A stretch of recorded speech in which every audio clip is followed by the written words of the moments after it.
Love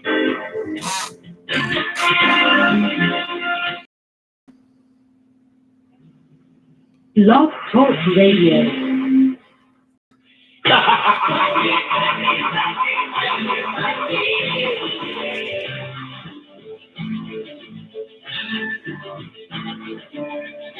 Everybody's got a price. Everybody's gonna pay. Everybody, it's Ted DiBiase, the $1 Million Man, and you're listening to the Wrestle Talk Podcast.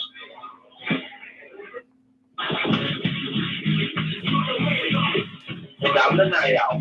You're tuning to Wrestle Talk. 657-383-1521. We'll be discussing WWE, NXT, Lucha Underground, ROH, Fantasy Wrestling. We'll have some of the best damn interviews for professional and independent wrestling that you've ever heard. And I'm Joe Lamb. Ladies and gentlemen, fasten your seatbelts. Keep your arms in the vehicle at all times. Let's talk begins in 5, 4, 3, 2, 1. Enjoy the ride. What's up, Wrestle Talk fans and family? Going on, Nightmare Jones here once again on another Wednesday night. It is time for the Wrestle Talk Podcast. And if you are listening to the sound of my voice, you have made yourself a smart choice. Ladies and gentlemen, tonight we have such an amazing episode. We've got the High Spot segment, the Shoot and Shout segment, the Wrestle Talk Podcast Show Challenge, the Fantasy Wrestling segment, the Snippets of Truth, and if that's not enough, I'll feature guests Captain Devin James from Fighting for Autism and WCW Superstar Glacier. That's right, ladies and gentlemen. WCW Superstar Glacier is on the show tonight. Let me go and not waste any more time. Let's go ahead and get the man, the myth, the legend, the Night Owl.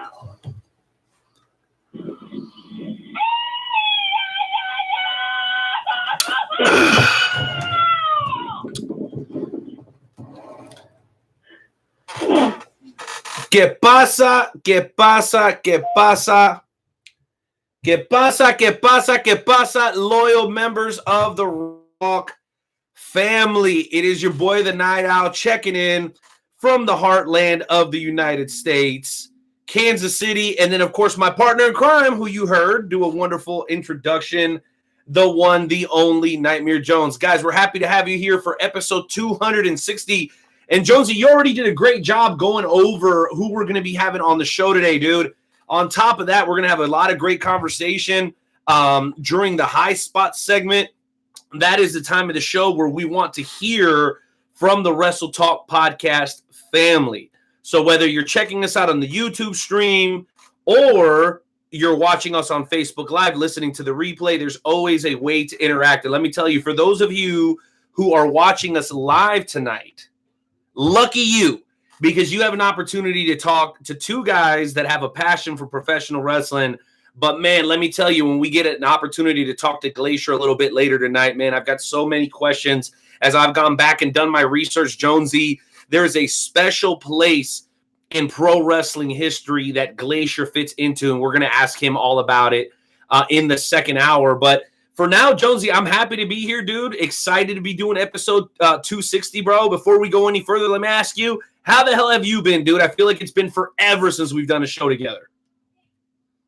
Oh, my goodness. I am doing wonderful show. I've got a busy next couple weekends. I got a couple wrestling shows. I got on Saturday, I've got ATCW, and then next Friday, I've got EPPW, and then Saturday, I've got CPW. So I'm going to be a little bit busy for the next couple weekends. Well, dude, that's always a good thing. And for those of you guys who don't know, my partner Jonesy is a well-known and respected official up in the upper Northeast in the Baltimore, Maryland area, and the West Virginia area around the Martinsburg. And then, of course, I'm based here out of Kansas City, frequenting promotions in both the great state of Kansas and Missouri. But if it is your first time, the first 25 minutes of the show will be all about the callers. So that number is, guys, for those of you guys watching us on YouTube or Facebook, just go ahead and type it out. The number's simple. It's 657-383-1521 if you want to participate during tonight's show. We're also going to be reading your comments on Facebook and YouTube as well. But I'll tell you what, Jonesy, man, I'm ready to get right into it. I know we got some fire topics that we're going to hit during the Hot Spot segment. So before we get there, let's go ahead and do what we always do about this time and ask everybody to respectfully remove their caps and place their hands over their hearts as we pay homage to the greatest country on God's green earth, and that's America, damn it.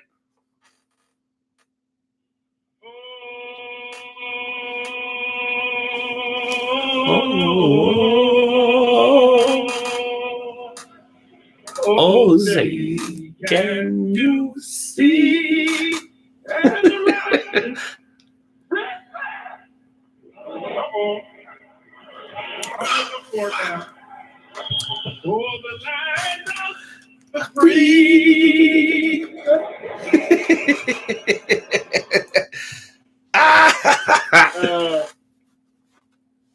Things in my eyes every single time. And Renee, Night Out, you be happy, you be proud of me.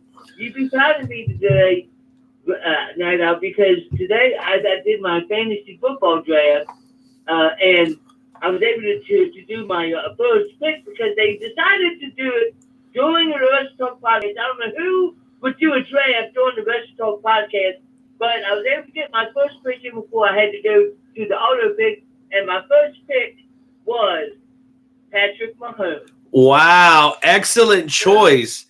Excellent choice. Yeah, that's what I want to know. Who the hell scheduled the FWWC Fantasy Football Draft on the same night as Wrestle Talk, man? I'm going to have some words with those gentlemen over there. But you know what? Yeah. You know who I have to have some words with as well? The people that are already checking us out on the live stream. Shout out to Mr. In Yo Butt Fun Time for checking us out live on YouTube.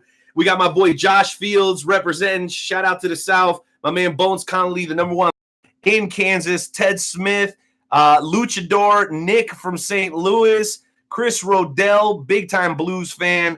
Mr. Bud Burgundy, a.k.a. Vinsanity, the number one, the hottest in the city. Justin Pritchard, DeJuan Mills, and about Big T the Paisan checking us out as well. Guys, we love the support. What means even more to us is if you guys are tapping the screen, sending those little hearts and thumbs up, commenting, right, so that we can have some stuff to feed off of because we're going to use your content to fuel the show. And then please share any pro wrestling websites, any pro wrestling Facebook pages that you guys know about, man. Just copy the link, share it over there so people can tune in live. This is going to be a spectacular show. And again, if you guys want to be a part of the show, there you go. I saw somebody hit us with that thumbs up. I appreciate that. Dial that number.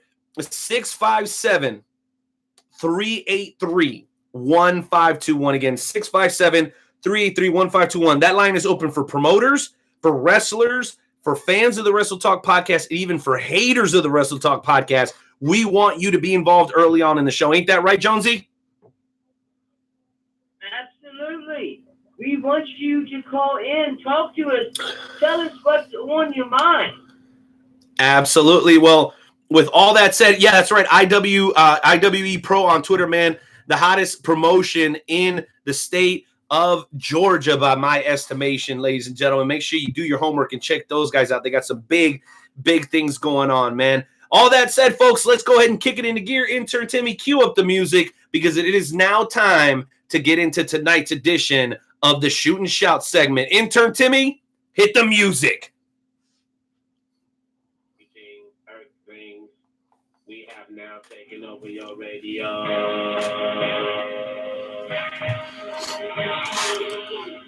Hit him high.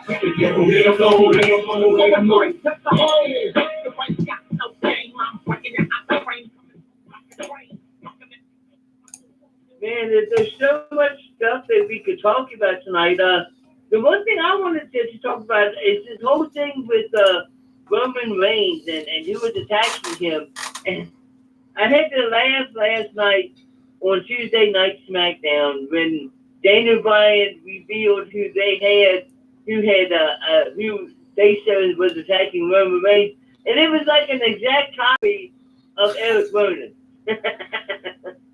but just a older version.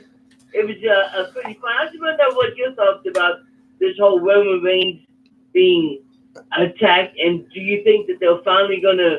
When are they finally going to reveal that it was Daniel Bryan all along? Well, listen, I'm not sure when they're going to reveal it. What I can tell you is that I can appreciate the fact that they're not giving it away too soon, because we regularly, right, like the people that listen to shows like this, we regularly complain that there's no true buildup, okay? Maybe that's what they're trying to do here. I can appreciate it, but as far as last night, as far as that angle on SmackDown pertaining to Rowan, I thought it was a little weird. It just seemed disjointed. It was very unsatisfying, but that could lend itself to the buildup. So I want to reserve my reservations completely until I see what comes of it. Last night, I was a little like, what? You know what I mean? Like, I thought that was a little goofy. The same way that I felt about them suspending the 24/7 championship rules for a night. I mean, I get that Shane has the power to do that stuff, but I mean, you're trying to create a buzz for the belt, but now all of a sudden it can be suspended for a night. Like, keeping that element alive during that King of the Ring match, I think would have been a good thing. It would have added a level of surprise, an element of surprise to it that we all could have looked forward to. And even if they wouldn't have used it, even if no one came out, at least you would have been wondering, like, is somebody going to come out and try to get the 24/7 during it? You know what I mean? But like, they took that away from us early. So if I have any criticism about last night, or Tuesday, I should say, for SmackDown, that would be it, dude. But the whole Rowan thing, I guess we'll just have to see how it plays out. What else you got for us tonight during Hot Spots, Jonesy? Oh my goodness! I mean, like I said, there's so much stuff that we could talk about. You know, the King of the Ring. The King of the Ring has made its return. We had a couple matches on Monday. We had a couple matches on Tuesday. I'm going to go ahead and we're going to predict the winner of the King of the Ring. And the King of the Ring, it seems like whoever wins is always a super duper heel. You know, King Booker, Sheamus, Mabel. Even Bad News Barrett. Hey, bro, people forget about this. Barrett, when he was hot for a little while, he was a big-time heel, and he won King of the Ring. So there's a lot of truth to what you're saying, Jonesy. So what I'm going to say is my prediction for who's going to win the King of the Ring is the person that is easily going to get the most heat for winning the King of the Ring, and that is the one and only Baron Corbin. Baron Corbin. You know what? I'm not going to completely disagree with that, because my pick for the King of the Ring is Drew McIntyre. Okay, that's who I think is going to win. I think it's going to come down to a match between him and Andrade. That's what I believe. But you know what, bro? It's not just about our opinion. Wrestle Talk isn't just about Renee and Joe talking. No, this is about the members of the Wrestle Talk family. So, guys, I know there's already a few of you guys on hold. We want to bring on as many people as possible over these next 20 minutes. So, again, somebody type that in for me in the live feed. That's 657-383-1521. Again, that's 657-383-1521. Absolutely want to hear from you guys. When you don't have to talk about this topic. If you want to talk about that video, Jonesy, you saw that video I sent you about the fan that fell asleep in the front row? Dude, I absolutely want to talk about the craziest thing you've ever seen from fans at an independent pro wrestling show. I want to hear what crazy stories people have. And then, of course, man, some of you guys may want to talk to you guys might want to talk about the reveal, dude, of the logos for the XFL. I have my thoughts on it. Jonesy, I want to get your thoughts on it. But really, this is all about the members of the Wrestle Talk family. So, again, guys, 657-383-1521. Share the broadcast. Tap the hearts and the thumbs up. They really, really help us throughout the broadcast, Jonesy. So what do you want to tackle next? Oh, my goodness. I mean, I guess that we can talk about the video that you sent me about the fan that fell asleep in the front row, and I just wanted to know what your thoughts about that video was. Well, first of all, let me just say this. I've been to a ton of independent shows because of Wrestle Talk, right? A lot of the people that watch this show are either promoters, wrestlers, or fans. So especially of the independent scene. So I think all of us can relate to this a little bit. My favorite story that I've ever saw at a pro wrestling show actually happened before the pro wrestling show. So we went to a Metro Pro show. This was about 3 years ago. And we were just chilling before the show, doing a cookout and having a blast, dude. Absolutely having a blast. I didn't expect it. But before the show, like the wrestlers started to come around because they were smelling the food, right? And we all know that wrestlers are hungry guys. Dude, we had Mike Outlaw out there eating hot dogs. We had Miss Natural out there. Chris Golf came out there. That was like one of the coolest things. And my friends were like, bro, that's the great. Like, we didn't expect that to happen. And it was funny as hell because like we all wanted to be cool with the wrestlers and we wanted to hang out with them. But instead they came out to us and we're like, yo, they're like, what's up? Can we get a hot dog? I was like, man, hell yeah, y'all can get a hot dog. Let's do this. So that was a really, really dope story. I'm sure you guys got some dope stories or experiences that you've been through whenever you've been to shows. And we want to hear them here tonight on the Wrestle Talk podcast, don't we, Joe? Absolutely. Any stories. Like, it doesn't matter what it is, you know, in professional wrestling. If you got a story, let us know. 657-383-1521. And I would have to say that one of the craziest stories that I know of is there's a tag team in the area called the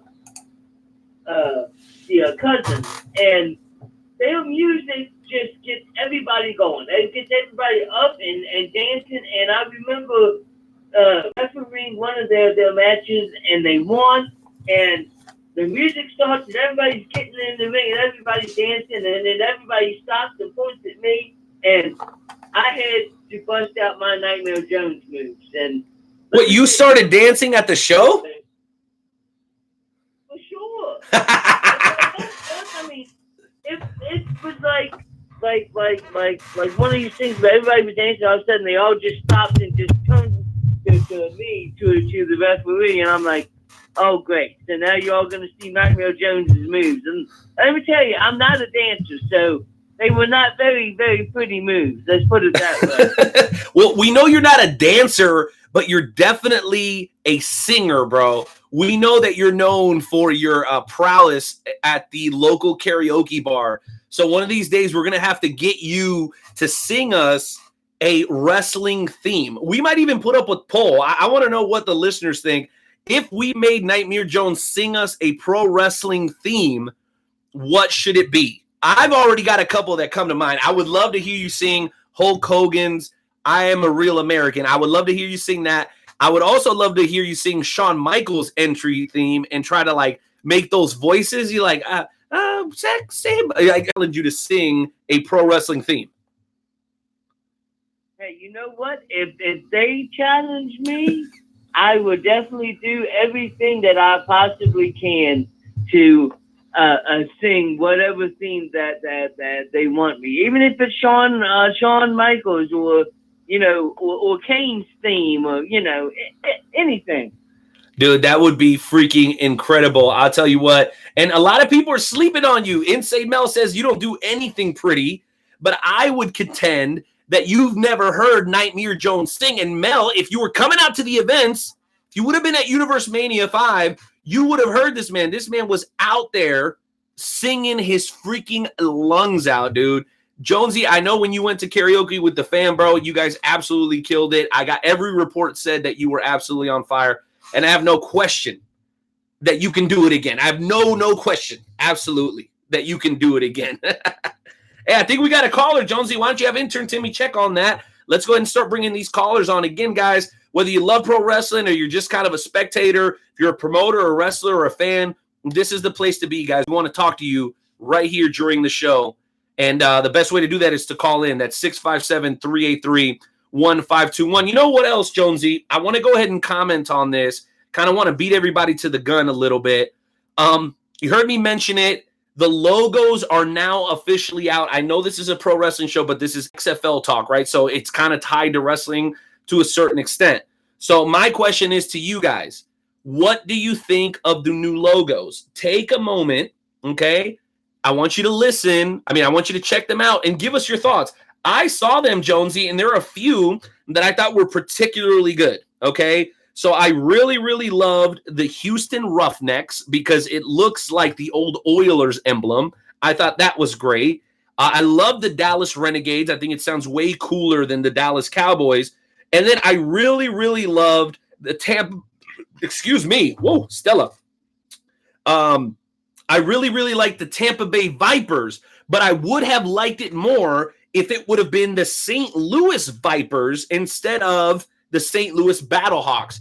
Can you think of why I think the Vipers would have fit a little bit better with St. Louis? What do you think about that, bro? Is there any thoughts on why you think the Vipers would have fit better? Probably because of the homage to Randy Orton. Correct. That's yeah. You're absolutely right, dude. That's why I felt like it would have been a perfect fit for St. Louis to be the Vipers. But hey, who am I? My opinion doesn't really count. Who gives a damn? Either way, I want to know what you guys think because I think these logos are pretty impressive. I think the LA Wildcats is a little like underproduced. The Seattle Dragons look pretty good. Jonesy, are there any of those logos that you thought were good or bad? Because I think it's kind of hit or miss depending on which. The logo for DC wasn't too bad. They haven't really gotten a chance to really take a look at them too much. So, from what I've seen, there's not really any that I don't really like. But let's go ahead and get a caller in here and see what their thoughts are. Ben, you are live on the Wrestle Talk podcast with Jones. Hey, man. Que pasa, brother? Que pasa? Alva, Illinois. Oh, shoot. Illinois is in the house, baby. What's up? Yes, sir. Man, I'm looking at these logos right now, and I gotta say, like, they're a little lackluster to me, you know what I mean? Especially that LA one, dude. Right. They put no effort into that LA logo, dude. Yeah. I'm looking at the Dallas Renegades. I think that's kind of cool. But, I don't know. But I was really just calling to say great show, and I'll keep listening, man. Well, listen, Ben, I got a question for you. I want to dig into your professional wrestling psyche. We like to stretch people here on the Wrestle Talk podcast. So here's my question for you. Rollins and Strowman winning the tag team championships. You can answer that. That's option A. I want to know your thoughts on that. Or B, what did you think about the Chris Jericho tweet basically burying his flag into the ground and challenging the WWE to see if they can go mano to mano against AEW on Wednesday nights? Either one of those topics that you want to give us your opinion on, man. I want to hear you bring it. I want to hear you bring it passionately. I'm just going to touch on the Braun Strowman, Seth Rollins thing real quick. Do it. Why? That's all I got to say. But that Jericho tweet, man, like, that's ballsy. That's real ballsy. Dude. Yep. And it's got me excited about, like, how heated this is going to be. You know what I mean? Because that just creates interesting moments. I absolutely agree. Jones, you got any final questions for Ben before we move on? Just, thank you for calling in, man. And I appreciate what you guys do. Hope to catch Renee at a show soon, man. But bro, well, take it easy. Well, let me give you my schedule. I will be at every KCXW show between now and the end of next year. I will be at every XWE show till the end of next year, and I will hardly ever miss a Journey Pro show here locally. And then if you want to know like where I'm traveling for shows, bro, just keep up on my Facebook page. I know we're friends, so just keep up on that, man. Maybe you can jump in the ride with me one of these days and go on one of these road trips with your boy. Hell yeah. I'm down, man. I'm down. Just one more thing. If you miss Battle of Spalding, you're a loser. All right, there you go. All right, ladies and gentlemen, our boy Ben checking in from Illinois, man. We appreciate you, brother. Well, Jonesy, man, there was one other thing, and I know we got a couple other callers on hold. We're just a few minutes away from talking to Mr. Devin the Cap. Devin James is going to be with us in just a matter of moments, bro. But I'm stopping and thinking, dude, and I'm really, really getting excited, man. Like, it's that time of the year where football's kicking off, WWE 2K is out, NBA 2K is right around the corner. Like, this is a really, really exciting time of the year. But oddly enough, like right as we start getting towards Survivor Series, it almost seems like, it's like the dog days of fall is what I like to call it in professional wrestling. If you could do anything, Jonesy, to change up the monotony between SummerSlam and Royal Rumble, what would you do? Would you add another pay-per-view? Would you take one away?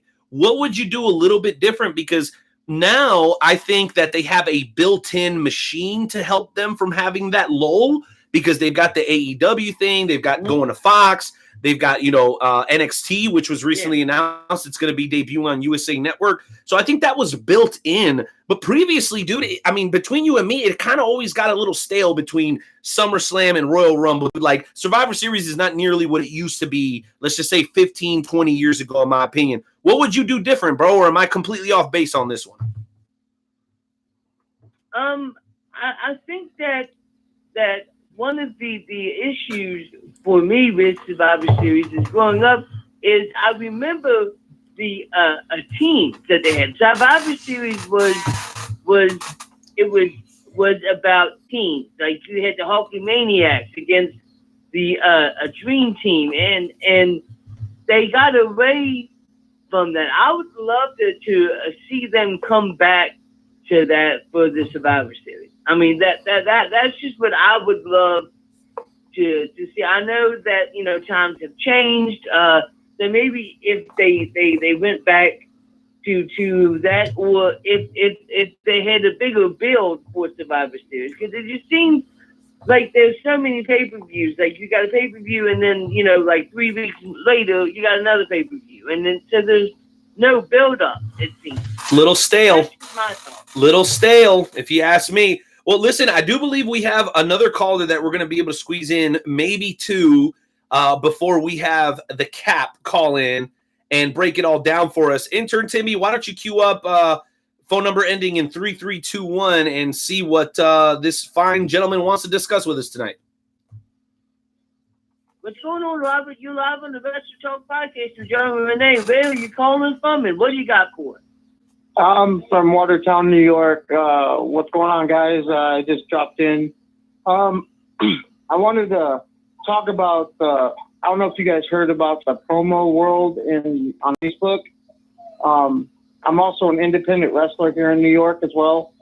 Nice. But we have a federation on Facebook called Premier Promo Federation, and we have our own YouTube channel and everything like that. And we'd like to have you guys go ahead and check it out. It's popping right now, man. I mean, we have our own T-shirts. We make our own belts.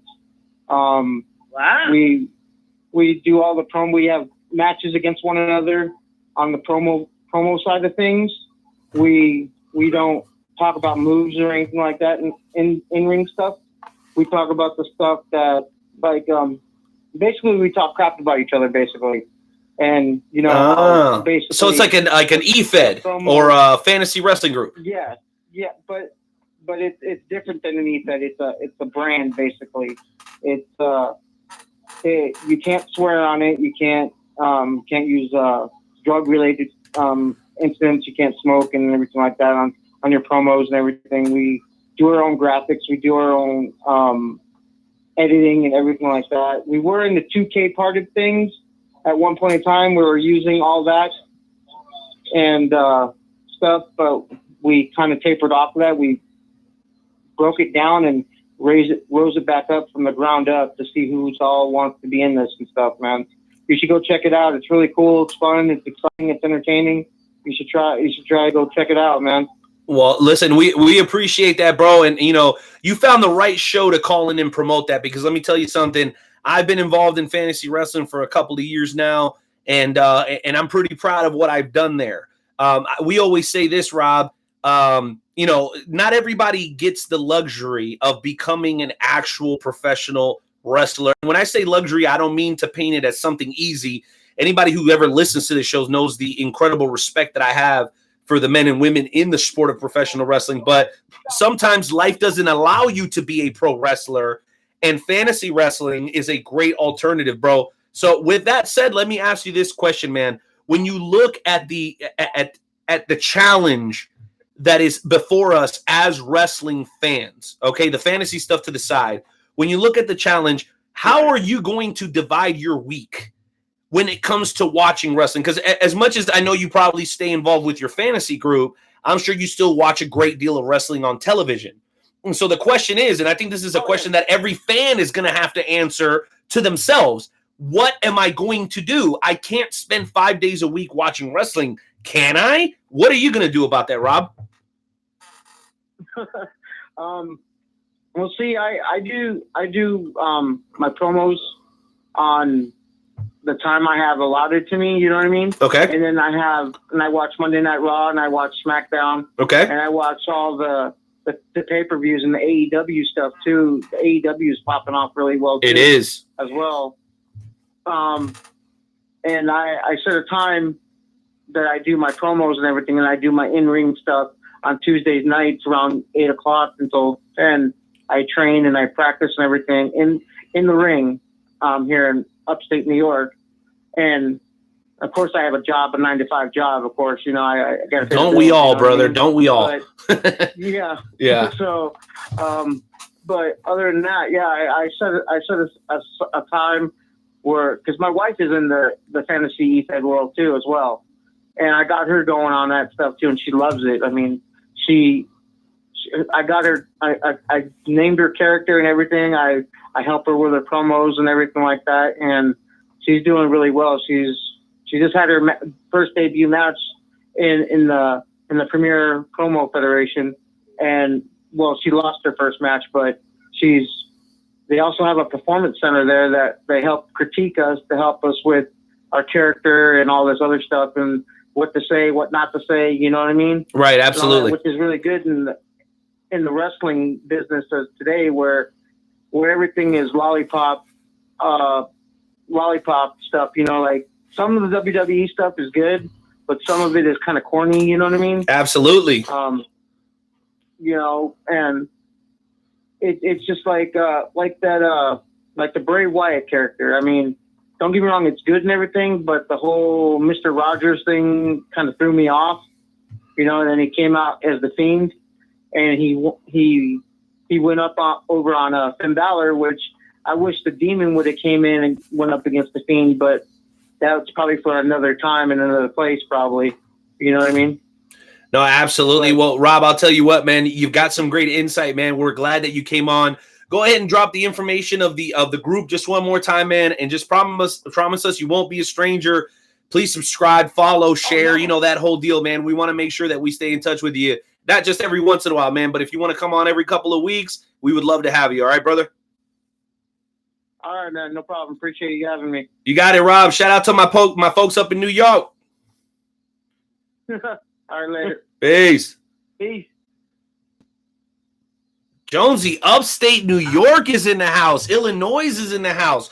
West Virginia and Maryland is in the house. KC is in. I mean, dang, the Wrestle Talk podcast, baby. Game over. That's all I can say, man. We got some great people contributing to the show, and that's why it's special, dude. We got awesome people from all over the place that want to be here. And, bro, just a couple of minutes away from our first featured interview, man. Any closing thoughts on high spots before we move on to that, Jonesy? Oh, just, you know, there's so much stuff going on in the professional wrestling business that it's hard to get through it all in, you know, less than 30 minutes. But we definitely do whatever we can. And, you know, I'm interested in seeing NXT on the USA Network going live on Wednesdays. That's going to be absolutely amazing because, you know, of how great the NXT is, and now you're going to be able to watch it without having to go to the WWE Network, and it's going to be on at the same time that AEW is, so it's going to be kind of like what it was with the WCW and the WWE and Monday Night Raw, where you keep switching back and forth. Absolutely, and the difference is now, dude, you can actually, like, DVR one and then watch one right after the other, instead of back in the day where you literally had to flip back and forth unless you were one of the rich kids that could afford like 2 VCRs so you could record both. I don't know. That wasn't me. All I'm telling you, bro, is that if you missed a show, you missed a show. And then when they were talking about it the next night or the next day at school, you were SOL, dude. SOL 100%. Well, listen, Jonesy, we are going to move on to our featured interview of the evening. But before we get there, a couple other guys I want to give a shout out to. And Rob, thank you for calling in. That was a great time. Ted Smith's been showing us some love. Chad talking about Call of Duty coming out. You're right, bro. It is that Call of Duty season. Trying to scroll up a little bit more. There's a few people here who are okay. Curtis checking us out. Allison checking us out from Cape, man. Super duper grateful for each and every one of you guys for the support. But with those shout outs out of the way, I wanted to thank everybody, since I was not here last week, for an amazing turnout at Esports Bar KC. We put over 40 people in a venue to watch a WWE pay-per-view. Now, that may not impress many, okay? But I've been to wrestling shows with less than 40 people at them. So let that tell you something. We had people travel from 4 different states to come up to watch SummerSlam with us at Esports. And you know what? It was a tremendous event. I left the flyers up one more week because I wanted to make sure that I did not forget to give a huge shout out. Guys, pro wrestling has expanded beyond the ring. It is now in fantasy groups. It is now in watch parties. It is now basically any corner of the United States you can find a promotion, whether you want to be a wrestler, a referee, an announcer, a commentator, a trainer, an agent. I mean, like, it is everywhere. So if you've been thinking about getting into the world of pro wrestling, whether it be as a podcaster or as a competitor, this is the time to do it. And I'm not the guy who's going to stand in your way because I have a podcast that you could potentially compete with. Nah, bro, like somebody like my wrestling godfather said, hey, bro, you like what you do, have fun while you do it, and go out there and kill them. And we've been doing it, Jonesy. It makes me so proud. So don't let anything stop you and discourage you from getting into the world of pro wrestling, even if you just want to be a fan. Because as far as I'm concerned, that is the funnest thing to do in pro wrestling, aside from all the jobs that you could potentially have. The fan experience is the best part of pro wrestling. And we had over 40 fans pack into the Esports bar in KC, and we absolutely killed it, dude. It was a great event. It was an absolutely wonderful experience, as always. Thank you to B Will. And I wanted to remind you guys that we will have another event coming up either for Survivor Series or Royal Rumble. And if you want to help us ensure that that happens, because I know there's a lot of top fans out there that support us and stand behind us. But if you really, really want to show this support for the Wrestle Talk podcast and keep making sure that we can do these events and have these wonderful interviews, we encourage you guys to go over to WrestleTalkPodcast.com and check out these custom-made, custom engraved, we can put your name on it, Wrestle Talk Podcast mugs. They can be used for root beer floats, ice cream sundaes. They can be used for beer, which is what I like them for the most.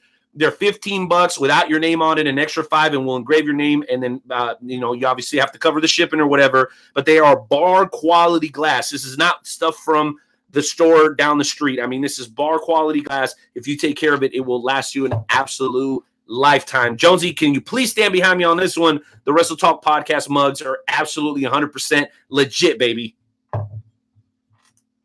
Absolutely. And the best thing about it is we have done scientific experiments, and we can tell you that these beer mugs hold exactly one bottle of beer. Wait. So the research has also shown that your beer is exactly 17.5% tastier if you drink it out of a Wrestle Talk podcast mug. Folks, you may say that I'm being a little biased. You may be saying that I'm making this up, but I guarantee you the scientific research has proven, okay? Shout out to Michael. Thank you for being here. Shout out to Sonny. We love you. The scientific research has proven that your beer will taste 17.5% better if you drink it out of a Wrestle Talk podcast mug.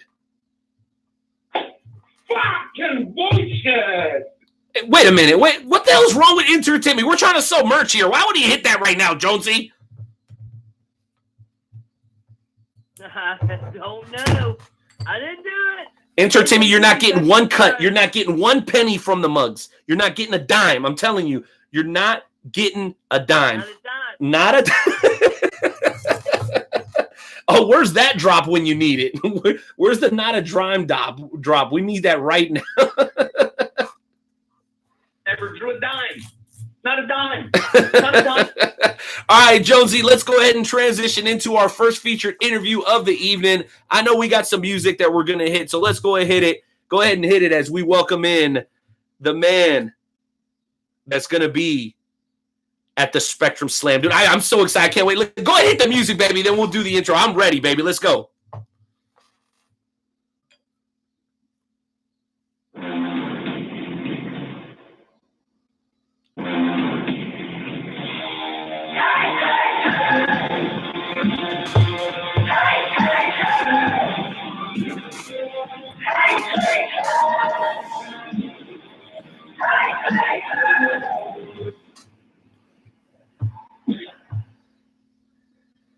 Ladies and gentlemen, welcome into the Wrestle Talk podcast for the very first time. A man that is very involved, extremely engaged with an extremely beneficial cause, fighting for autism. And he's also going to be at the Spectrum Slam for Dynamo Pro Wrestling, one of the promotions that you guys know we have an affinity for here on the Wrestle Talk podcast. Jonesy, before we bring him on, man, why don't you go ahead and say hello? What is going on, Captain Devin James? Welcome to the podcast, sir. I appreciate you fellas having me on. Thank you. It is definitely an honor. I gotta ask, how did you come up with the name Captain Devin James? How did the name Captain come about? It's actually a title I've earned. Thank you. Proudly served this amazing military, and through the ranks, I've come through once out, and now I lead people, and I'm the lighthouse of the law. I am the piecer of the puzzle, and I ensure everyone aboard my ship is going to be guided properly, mentored rightfully, and their quality of life will be the greatest on my watch. So I've earned it. I haven't come up with it. It is a curse and a blessing. And so, yes, I am a captain. Wow, well, thank you for your service, and I see that not only are you a professional wrestler, but you're a mixed martial artist. Can you tell us about your mixed martial art career, your MMA career? I'm sure. 9-5-1, 4 wins by knockout. Had a good run. But eventually Peter Pan has to fly home, so. Absolutely. It's absolutely amazing that you've been involved with the Fighting for Autism since 2014, and you were recognized as the first Fighting for Autism world champion. What does it mean? What does the Fighting for Autism mean to Captain Devin James? Well, yes, I was the first Fighting for Autism world champion for the pro wrestling division. From there, that is what really got this thing going. We caught wind of a small town who I miss and love dearly, which is Chatsworth, Georgia. They were hosting a Fighting for Autism show. One of our vice presidents, Dwayne Titan Smith, who's actually in our main event, he was hosting it, and I get goosebumps. I start shaking talking about it because I was just so excited. So he said, "Hey, we're hosting a Fighting for Autism show on this date, and I want you to be in the main event." And he goes, "I want to." I wanted to be for the world heavyweight title for the Fighting for Autism. I said, okay. So is it vacant? And he goes, well, yeah, right now the title's vacant. I said, well, not anymore. Hand it over. I'm now the champion. And he did as I said. I became champion. And then went down to Chatsworth, put on a hell of a show. Banner won, technically. And from there, I had so much fun, and it was a small barn, and they packed it full of 400 people, and it reignited that fire that I had from when I was wrestling in Okinawa, Japan, from 2010 to 2012, and then and that's what ignited the fire. So I kind of I have history of promoting charity fight shows for Fighting for Autism in the past through mixed martial arts. So I thought, how hard could it be in pro wrestling? And I got proven way wrong. So when I had a bunch of questions right from the get-go, I said, you know what, there's only one guy I'm really going to call. Fighting for Autism is my baby. So when I expand people out and want to, put the organization on my back, and there was no other person better than to hand the football off to Jimmy with Dynamo Pro, and they've come through great. Luke, great. Everyone, front to back, great. 2017, we had 982 people come to the event. You know what I'm saying? That's what I'm saying for St. Charles. That's what we were set to have a show last year. However, that operation got put to hold when our Fighting for Autism director's house was in a fire. So we ceased the show to help rebuild towards that. There was no needed added stress for him or anybody at the time with his house fire going on. He just moved back in a month ago. So Brian, shout out to you if you're listening. But now that and it was actually last year when we started planning this card together. When we started piecing it, so this card's been a year in the works. That's why it's at the venue it's at this year. We want a capacity of 1,500 people. We want to make it affordable, so that's why we're making it $15 tickets for general admission. And this wouldn't be possible at all if, for everyone who became behind me, because again, this is just an idea that sparked in a barn, in a town full of 500 people with a barn full of 400 of them. Car Shield, they're sponsoring the event. I laid out everything of how much everything's going to cost. They cut a check for the whole amount and said, go get it. Our goal is to have a center, therapeutic center, where we could have counseling or therapies, kickboxing therapies, or art programs, music programs. I would like to, start hosting where folks on the spectrum, where I can help them with job resumes in the future, a center for something like that. Where it'd be funded, and it's events like these that will help make sure that it gets put right back into the system or where we're hosting it.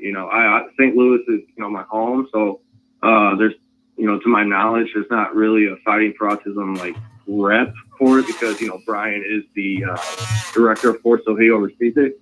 But I like I said, I was made an ambassador in 2017, so I try to make that mean something by being an ambassador and trying to make the other ambassadors out there listening level up and host the show. Because it was really Dwayne Smith who showed me, what it was like to be a wrestler again in the business. And then he was also the guy that showed me how to be an ambassador in this business and outside the ropes as a man and as a husband. So, and same with Brian. So this is Fighting for Autism. That's what that means to me. That's what this center means to me. I put my heart and my soul in this card, and so did everybody else, because they were just behind me. Brian, Brian, Jim, and we've been Luke talking about the show for over a year, and I'm just shaking with excitement because this Saturday it's going to come all together. Car Shield presents Dynamo Pro, the Spectrum Slam, hosted by Road Warrior Animal, main evented by Glacier. Beth Bagwell's on the card. We have a 25-man battle royale. We're introducing some title belts, the Women's Fighting for Autism Championship title, the Fighting for Autism Intercontinental Championship title. We rebranded the U.S. title, Adrian Surge, and Lockie from Australia. Which let me interrupt you, Devin. You mentioned the name, and Lockie was actually a guest of the show last week. A lot of people know him. He's very, very well respected in the wonderful country of Australia. But he did have some words for you just a second ago. I want to let you finish, but I want to read to you what he said. He says, this is the artist formerly known as Lockie. He says, "Oh, Captain, my best of wishes for the Over the Top Rope Challenge. I will definitely see you on Saturday." That sounds like a challenge to me, Devin. How does it sound to you? I mean, obviously he, has a silver spoon and thinks he can do whatever he wants. That's because he parties with Fozzy over in, Australia. He does. He is friends with AEW. He told us that. He told Joe and Rob that nonstop last week. Trust me, he would not shut up about it. Of course he did. I know he would. You know why? Because when you come to St. Louis and you say my name, people ask what side of the fence are you on? Are you upset with him? Did he piss you off? Did you piss him off? Or are you a friend? So of course he has to drop my name into it because nobody here in St. Louis knows him. And no one's ever going to know about him. If it wasn't for me, nobody would know about him. So yes, please use the great beard that you have to climb on top of my mouth and on my head and stand on top of me as your platform child. But beware, your legs are tiny. And it is a long fall from 5 feet of heaven from when I slam your ass through a cable if I need to be. Triggered, I'm sorry. Calm down. Wait. I believe we have a drop for that. Got him! Got him! Please carry on, Devin. Please carry on. Yeah, thank you. So it's Captain. So like I said, he knows who I am and he knows he's coming to my backyard. You have to worry. Why don't you worry about Adrian Surge, young man? Let Captain make it happen. So, other than that, he's a great kid and he's a strong worker, but he needs to watch his mouth around me. Woo! Joe? Wow.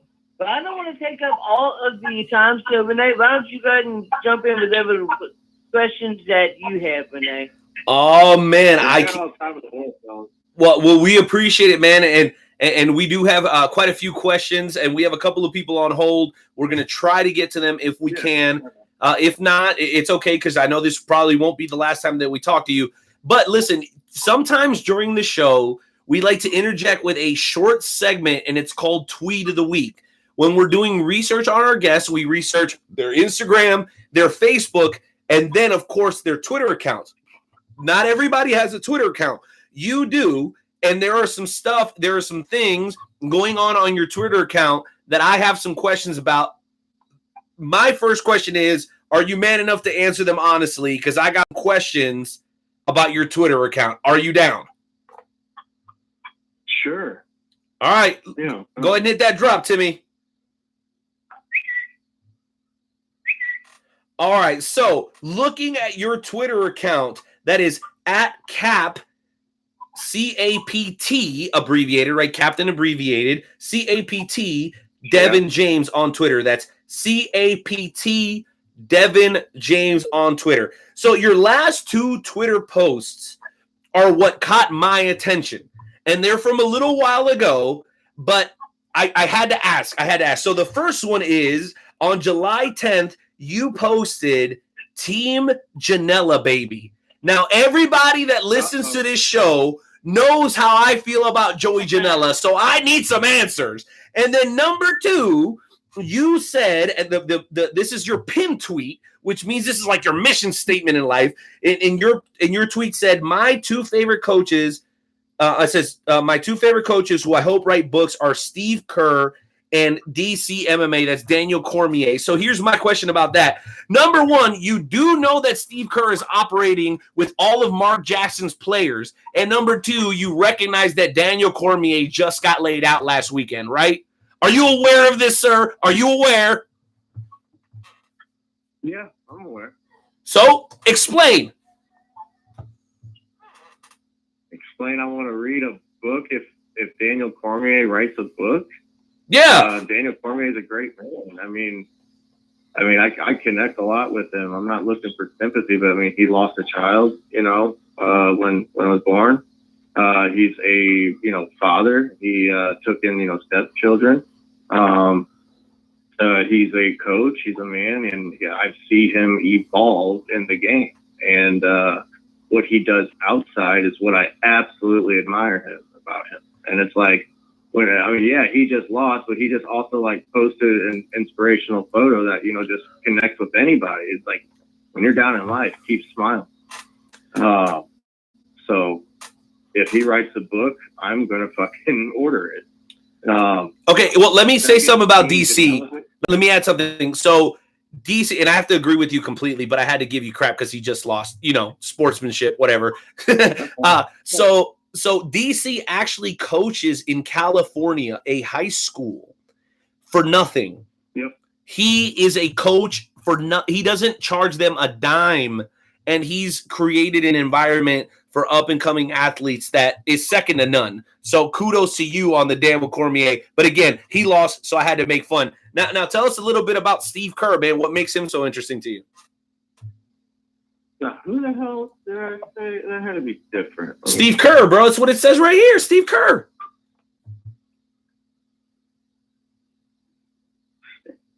The captain is cross-referencing his Twitter, ladies and gentlemen. He's cross-referencing his Twitter account right now. Oh, Steve Kerr? Yes, Steve Kerr of the Golden State Warriors, right? I mean, what other Steve Kerr? No, it was just, okay, I'm sorry. I saw a bit on him. It was the way, like, he coached his players. Like, it was something where, like, it was on ESPN. I was just like, I can dig it, because he was like, I wanted them to hate me that I was pushing them so hard and raising them to another level. And I was like, so it kind of comes from the military background. Like, that's the way I would, very regimented, very strict, a lot of discipline. Can absolutely appreciate that. And listen, I expected you. At the flip of the coin. Right. At the flip of the coin, he had their best interest in front of them. So. Okay. And you know what? I figured that when we got to this part of the show, you were going to have some great explanations. You're fantastic on the mic. There's a reason that people, come from all around the world to check the captain out and take a ride on his boat. But the one that is indefensible, the one that has no excuse, the one that there's no reason you could give me is Joey Janela. Please educate me on why you are Team Joey Janela. Please. I need to know it, because this dude's fighting other irrelevant wrestlers outside of freaking, shacks after Blink 182 concerts in the middle of the street. What is so great about freaking Joey Janela? He had an opportunity to do something that I want to, and that's punch Enzo in the face. So when he has that opportunity, I'm automatically on their team. Enzo, like Enzo's not a gangster. He talks like how many fights have you had, man? Like, sit down. Like, so it's like, you want to square up with me? It's like, and he says, I don't know, who the hell are you? You're gonna know who I am. You know what I'm saying? So it's come over, come to St. Louis, Enzo. Come on over, baby. Come on. So yeah, Wonderful. I like that one, dude. That's awesome. No. I also, if this somehow gets back to Janela, I tried booking you, sir. Hit me up, sir. So. The captain is always working, ladies and gentlemen. Well, listen, I wanted to switch things up on you a little bit, man, because I know you got a great sense of humor, and I've heard that about you several times. But let me transition into this question as we near the end of this interview, dude. Like, so this event, you named some of the names. Obviously, we've also got the heartthrob Jaden Roller that's going to be in the house. We got Dirty Ron McDonald, a member of the Wrestle Talk family. Ryan Ash, we hinted at it a little bit. The 25-man over the top rope challenge, which you will be involved in for the Fighting for Autism championship opportunity. And of course, Marcus Buff Bagwell will be in the house, dude. Like, this show, obviously something that you guys have been building to for, you said, close to, or if not over a year. What makes that ambassadorship for fighting for autism? We've had a couple of people that are watching us live tonight, which I love you guys for checking us out, man. Please make sure you share this broadcast, that have said, hey, I've got children that deal with autism. What is your tie-in, Captain, to autism? Do you have children that suffer from it? Maybe was it a relative? Was it you? And how did it affect your life in relation to how your relative or whoever it was that was suffering with it? Was it something that you personally had to deal with? And why are you so passionate about it? I'm a protector of all puzzle pieces. I've seen this stuff firsthand. I've seen the padded meltdown rooms that they lock them in. I've seen how they get looked at when they have a tick or have sent, something that's too loud. And it's absolutely pathetic of the blindness that there can be. So the voice of the voiceless, that's what my people need. And I got a loud voice, baby. And I'm going to bring awareness, and I'm going to fight for acceptance, and I'm going to do everything in my power that if anyone on the spectrum ever feels unsafe or harmed or bullied or segregated again, I'm going to do whatever I can to grab my people who have my back, and I'm going to raise awareness that that's not right, and this is how you're going to fix it. And it's going to be fixing it by education, by hosting seminars, by going down there and talking to people why this stuff happened and how we can fix it. And we'll document it, and we'll learn from it, and we'll spread it back to St. Louis or whatever state chapters are out there who wants to learn, and we'll make sure that everybody can try to get on the same page. We're not doing this for the money.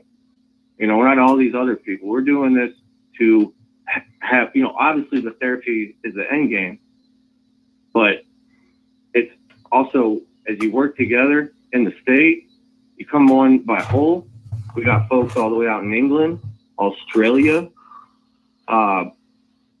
Ireland, United Kingdom. You got people watching from Mexico tonight, by the way, so you can rope that in. I've got a couple of people that are watching us from Mexico during this broadcast, so you can include Mexico too, man.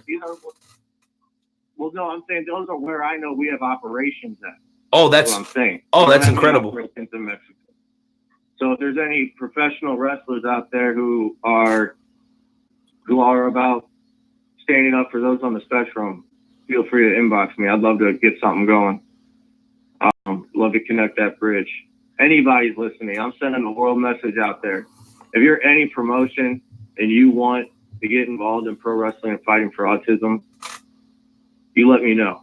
Obviously, Dynamo Pro will always be our home.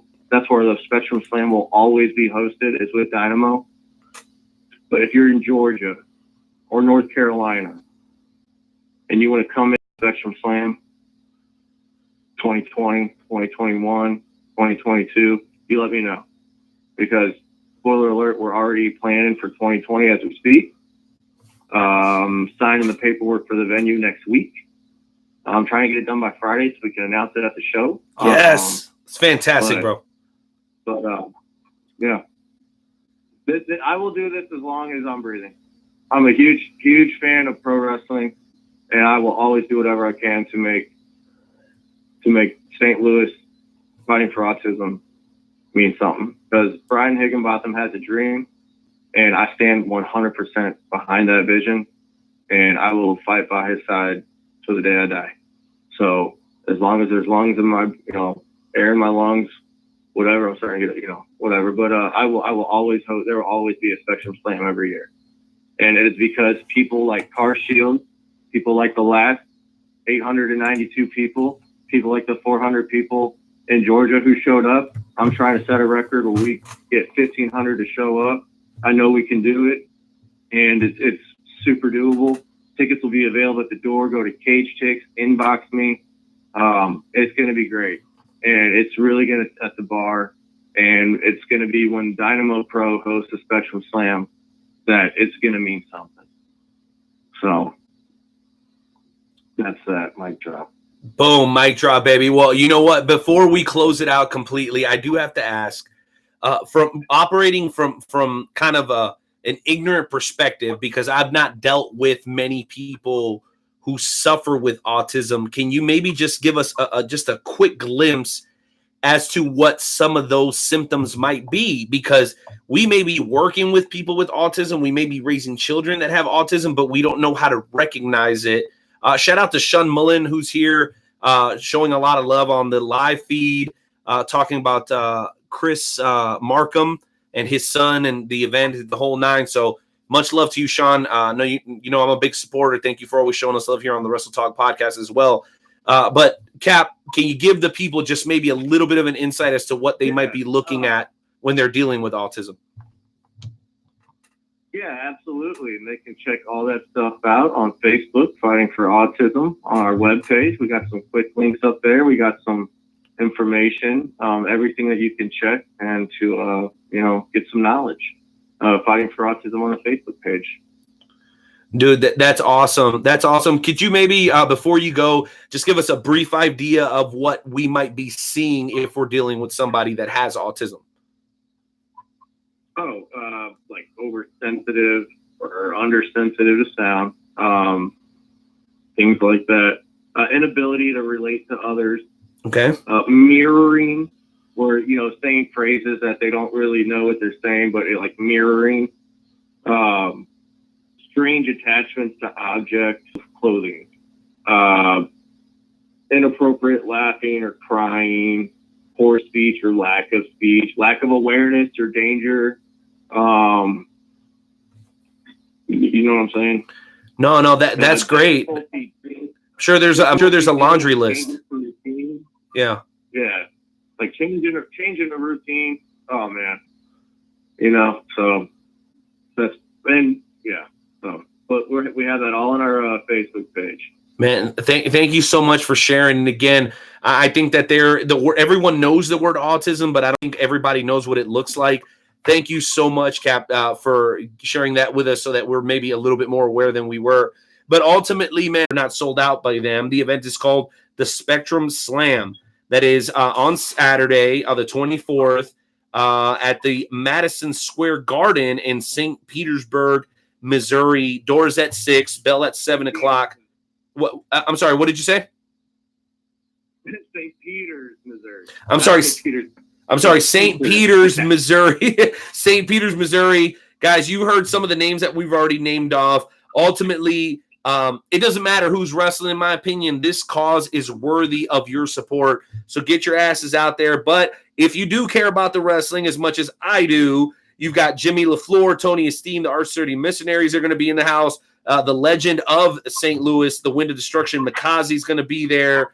Glacier, who we'll be talking to here in just a matter of moments, will also be there. He's a 32-year vet. And obviously, you guys know he competed at AEW's Casino Royale Battle Royal.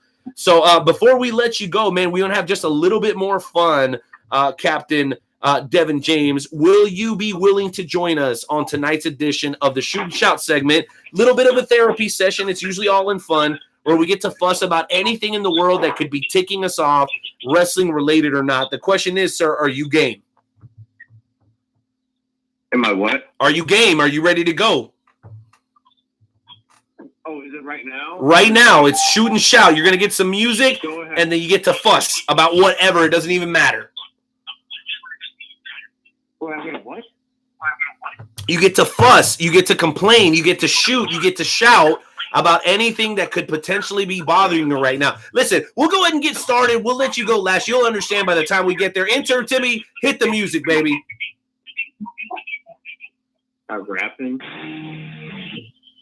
It's just one of those days when you don't want to wake up. Everything is everybody's dark. You don't know why. You want to testify. If someone's head off, you know you make contact. And if you win, you win. It's just one of those days. All right, ladies and gentlemen, it's now time for the Shoot and Shout segment. This is your opportunity to tell us whatever is pissing you off, whatever is making you mad.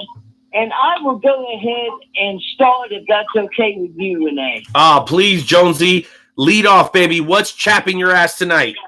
All right, so I got the new Madden, and oh my goodness, this game, it's like they put out the same freaking game every single year. They never change it.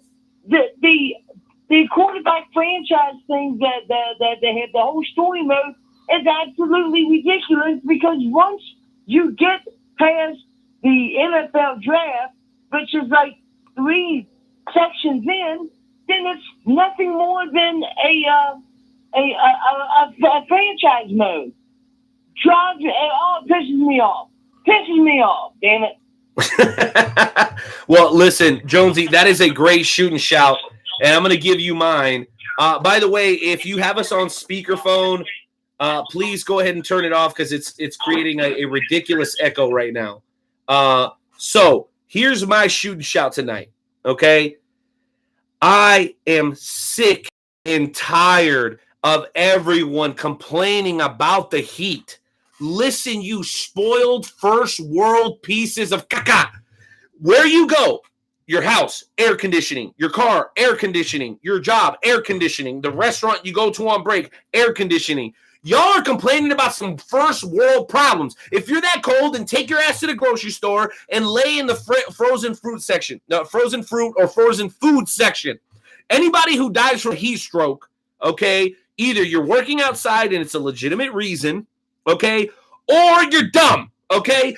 All you got to do is go lay down next to the popsicles at your local grocer, and you will never die of heat exhaustion. An exception goes for those who work outside, obviously. I am sick and tired of the complaining about the weather, Jonesy. I'm 100% done with it. And watch, in 2 months, people are going to be fussing, crying about how cold it is. I'm absolutely sick of it. It is a thing that I've been dealing with since I moved to the Midwest over 15 years ago, and I'm sick of it. It's just constant crying and complaining, and I'm just done with it. If you're pissed off about the weather, keep your ass inside.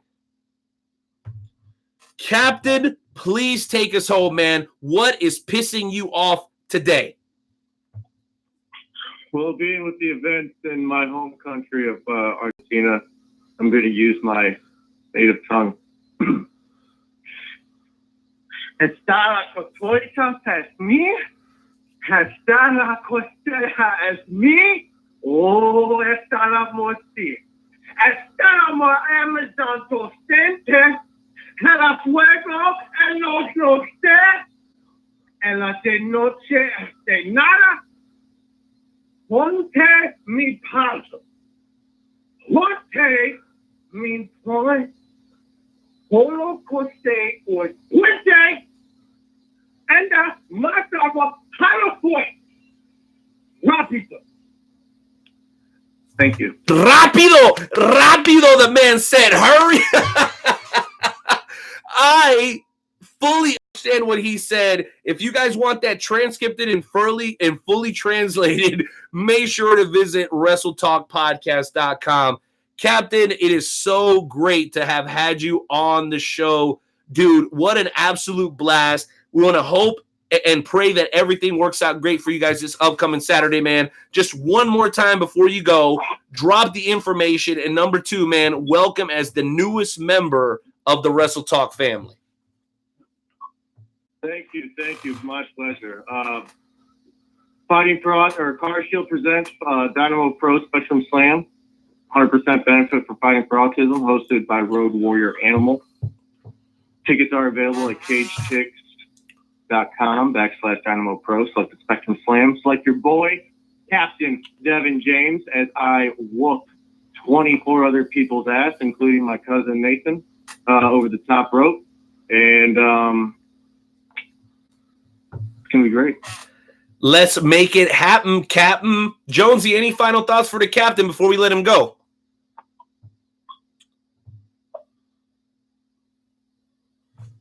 Jonesy, are you there? Are you speechless? I know. There you are. Good luck. Thank you, Sil, for coming on to the show tonight. Thank you for taking time out of your busy schedule. You are absolutely amazing. Good luck on your show. I know it's going to be an amazing, amazing event for a good cause. Thank you, Sil. Thank you. Again, that's at CAPT Devin James on Twitter. We're going to break. We're coming back with the world's premier fantasy wrestling promotion. Much love to you and much love to Dynamo Pro Wrestling. We'll catch you guys in just a couple of minutes. Peace.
Yo, what up? Night out. Nightmare Jones. What up, Wrestle Talk fam? Do it for y'all. Check me out. Kick in the door, waving the 4-4. Even them haters can't hate us no more. To unlock your door, cause we got some more. Every Wednesday we here, keeping it raw. Night out, Nightmare Jones and all the best chess. Like a double barrel pointed right at your chest. Wrestle Talk Podcast.com. Smashing and killing it like the night of the prom. All right, ladies and gentlemen, we are back. We are back from breaking. It's now time for the WCW segment, the Fantasy Wrestling Worldwide Chapter segment. To tell you that don't understand what the heck is going on, read. This is the FWWC. We do promos, we do matches, we do all kinds of stuff for belts. If you want any information, check it out. Go to the WrestlingTalkPodcast.com. Click on the FWWC tab and get yourself started. It is now time for the FWWC segment, and I am excited, Night Owl. I am really excited. Well, why are you so excited, Jonesy? You didn't fare so well at FWWC SummerSlam, so what are you all giddy about? You still don't have a championship. See, I'm trying to be a nice guy, and you come in here trying to put me down. You're always talking about how I'm always in a bad mood. I'm always doing this. I'm always doing that. I come in here in a good mood, and you do nothing but try to tear me down. Well, I think that what? What's your complaint now? Wow, you got complaints. Segment, Why am I not we get surprised? a new host for the FWWC segment. I believe that El Macho would be a better host than the Night Owl, because all you do is put me down, sir. What are you talking about? Every time we do this segment, you spend 20 minutes talking about La Familia. I swear, it sounds like you're, slobbing on a corn of cob every time you talk about La Familia. It kind of aggravates me, to be honest with you, because it's the only thing you want to talk about. It's not my fault that La Familia is the greatest group in the FWWC today, now, in the past, and forever, sir. But let's not continue talking about La Familia. Let's continue on with the FWWC segment and get some of these callers in here. Yeah, let's go ahead, because I'd rather talk to anybody else but you, Jonesy. Honestly, I'm tired of it. See? All right, ladies and gentlemen, let's go and get the first caller in here. The one and only Tank Westbrook. What is going on, sir? Congratulations on becoming the number one contender for the FHC, and you are the Intercontinental Champion. So if you are able to beat Big T, that would mean that you hold all of the cards. You don't have to worry about anybody cashing in the IC title on you, sir. That's true. That is correct. Night Owl, how you doing tonight? I'm doing good. Tank, I, for one, absolutely love what you've been doing, but I have to go straight into it because there's been a lot of questions raised. So for a short while there, Nightmare Jones of La Familia lost his memory. And during that time, you seemed to draw nearer to him and offered to kind of help him and be supportive during that difficult time for him. But a lot of people are accusing you of trying to take advantage and manipulate the situation. I know I've heard you address it before, but I don't know if you've addressed it in front of the Wrestle Talk family. So why don't you go ahead and tell us what that was all about, how you captured the Intercontinental Championship, and if you think you'll also be able to capture the FWWC Heavyweight Championship on Blue Brand. Well, no, you're correct. I did try to help and lend a hand out to Nightmare Jones. Nobody from La Familia wanted to show up, so I tried to be that nice person that I am and help him out. La Familia has their own beliefs that they think that I take away from, but I would never do such a thing. La Familia is their own person, they think very differently than anybody else, and that's nothing I can hold against them. Nightmare Jones, I wish the best for you for anything. The last two nights you have not done much. In fact, you lost to me twice, and I do apologize, but I have to do what I have to do. Lost twice in a row. Nightmare Jones, you got any defense for that, sir? Not at all. Continue on, sir. So I did capture the FWWC Intercontinental Championship from Hardcore Hulk. He wasn't the Intercontinental Champion at the time. He was the United States Champion, and the Blue Brand General Manager swapped titles to Red Brand so he took the IC title from Red Brand and gave them the US title since he had gotten screwed out of a match against El Mano.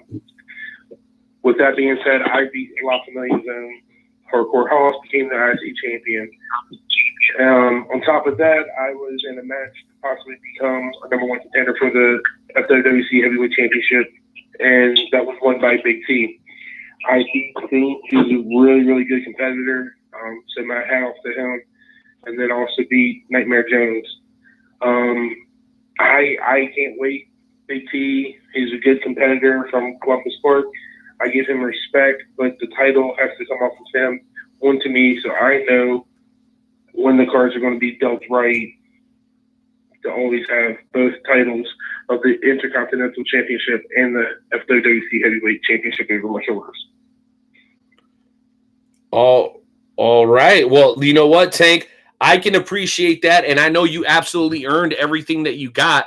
I know you went into SummerSlam expecting to compete for the United States Championship, but you ended up with the Intercontinental Championship around your waist. Man, I'm curious. Take us back. Take us back to that moment when you found out that you had an opportunity to capture the IC belt, which wouldn't have happened unless Curtis Black used his mystery box and made it happen. So that was kind of something unexpected, wasn't it? It was definitely unexpected. I was, to my knowledge, going for the United States Championship, a title that I've never held. The title, but I was able to possibly go for the title that I've never been able to hold. And when he changed it out, I was a little bummed. But you know what? You roll with the punches. You roll with everything that you're dealt with. And that night, I was dealt with a title swap, and I came out victorious no matter what.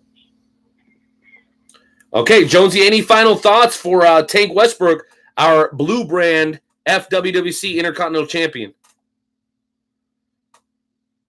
Good luck, sir.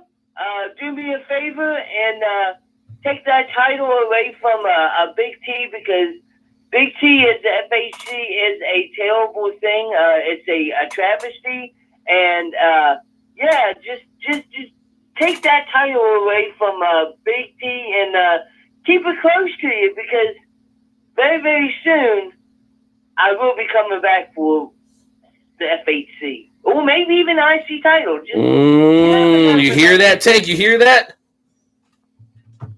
I never want to back down from my challenge, so I'm never scared. So bring what you have. Okay. All right. All right, Jonesy. Well, we'll go ahead and let Tank go. I'm getting a lot of messages from the FWWC right now. You got a lot of people fired up after FWWC SummerSlam. And let me remind everybody that tomorrow night, the FWWC Tonight podcast, hosted by Curtis Black and Marcus Mayhem, is going to be live at WrestleTalkPodcast.com, man. I'm super duper grateful that we have a podcast exclusive dedicated to the FWWC, because we got a lot of stuff going on, man. As we go towards Survivor Series, things are going to get real hot, dude, because we already know what happened between El Mata and Dewan Mills. So, you know, and you got a bunch of new champions, belt switching size, people competing in the brand battle, dude. So again, the FWWC Tonight podcast tomorrow night, 7 to 9 Central Time at WrestleTalkPodcast.com. Jonesy, do we have any other callers available for the FWWC as we wait for our second featured guest of the evening tonight, Glacier? I am looking at Intern Timmy, and Intern Timmy says that we actually do not have any more callers. So Tank was the only caller tonight. Boom. Okay, you know what? And that's cool, dude, because I'm anxious, and I know there were a couple of things that kept coming up during the high spot segment that I know we could hit on. So if we do get any more callers over the next couple of minutes, we'll go ahead and try to bring you guys on. But I will say this, we're just a matter of moments away from Glacier joining us. For those who don't know, Glacier is a guy who is still in professional wrestling and has been for over 20 years. He started his career in the mixed martial arts world, in the martial arts world. He comes from a family of civil servants, police officers. I believe his father and his brother were and maybe still are police officers. So it's really great to be able to talk to somebody who kind of knows that civilian life to the fullest extent, and then has had an incredible amount of success and a resurgence lately in the pro wrestling world. We're just a couple of minutes from talking to Glacier. But Jonesy, man, I got to ask you this question, man. I am fired up and excited for everything that's happening with the Wrestle Talk podcast in the near future. I'm not big on teasers because I don't like to jinx things, but in just a matter of a couple of weeks, we could potentially be talking to the Dr. Tom Pritchard here on the show. We all know how highly respected he is in the world of professional wrestling. And those are the kind of guys that we're hoping to talk to. We've had an opportunity to talk to some really, really big names. But it's not about that for us. It's guys who have this incredible passion for pro wrestling. And it's nothing new when people get emotional when we talk. because of how fired up people are about what they do, whether it be independent wrestling, one of the wrestling shows that is on network like MLW or AEW or WWE, or it's even the fantasy wrestling folks that come on the show. Speaking of which, I do believe we have one fantasy wrestler and Big Daddy P ready to come on the show. So first, let's go ahead and check in with the former FWWC Women's Champion, the one, the only, Hardcore Sis. Hey, of course, sis, how you doing, darling? It's good to have you back. Yeah, sure there, Mr. Nightmare. How are you this evening? Oh, I'm trying to be in a good mood. I'm trying to do what I'm supposed to do on the podcast, not be biased. So it is wonderful to have you on tonight. It's always a pleasure. You're always, you leave me kind of speechless sometimes, and that's kind of hard because it leaves Hardcore Sis speechless. And Night Owl, how are you doing tonight? I'm doing good. Actually, you know what? I'm lying, Hardcore Sis. I'm a little upset. There are a group of individuals who chose to conduct a fantasy football draft tonight instead of tuning into the FWWC segment. And, that really, really aggravates me. I wish I would have known that during my shoot and shout because that's probably where I came from it. But I'm feeling a little disrespected right now. That wouldn't be happening unless this was happening. And you know what? We open up this platform for you guys. And the fact that those goons over there decided to go play fantasy football instead of being here to support the FWWC makes me upset. And you know what? I'm not going to lie to you, Susie. One of the people that I had no question was going to be here tonight was you, and I want to thank you for that. You're always welcome, and I'm always looking forward to this show. And I love the Wrestle Talk podcast, as you know. And as for those fantasy football guys, come on now, fellas. You could have chosen another night. I mean, do it on Friday night. What else y'all got to do? And I'm sure whoever they are, they probably ain't got nothing better to do anyway. Probably don't have much of a life outside of the FWWC anyway. Well, you know what? Anyway. I'm sure those guys will have to answer for the trouble that they've stirred up. I guess the only question I have for you is, I've heard that you've got some big plans coming up. I know you've got some people that are kind of striking your ire. So why don't you go ahead and tell us, Hardcore Sis, that's what this segment is all about. Well, there's a few people who are, trying my patience. But at this point in time, I got to tell you, there's people out there who just don't like to show up for matches and don't like to do what they're supposed to do here in the FWWC. It's kind of insulting when you're out there waiting for your opponents to come to the ring and they just don't. Really get with it. If you don't have time to come to the ring, then don't accept the darn match. And if you're not going to accept matches and you're not going to do what you're supposed to do, then why are you here? You know what I mean? Absolutely. 100% agree. I just don't understand some of these people. I really don't. They don't want to role play. They don't want to do, but then they want to win a match. It's just aggravating. And, I've seen, I kind of feel bad for like my brother. How many times have we seen him have to go to the back and drag his opponent to the ring? It's insulting. And, if people don't have pride in the FWWC, why are you a member? Why are you here? Well, I couldn't agree more. I know that last night, was it Tuesday night, we had a trios match on the card where basically just one team showed up and then one of the other 6 people showed up. So it was a little frustrating, and I totally understand that. Well, Hardcore Sis, we appreciate your time. We're going to go ahead and let you go because we want to move on to Big Daddy P. And then Glacier will be on the show in just a matter of minutes. So let's go ahead and kick over to Snippets of Truth tonight. Enter Timmy, cue up the music so we can bring on our amigo, our big brother here in the in the Wrestle Talk podcast, Big Daddy P.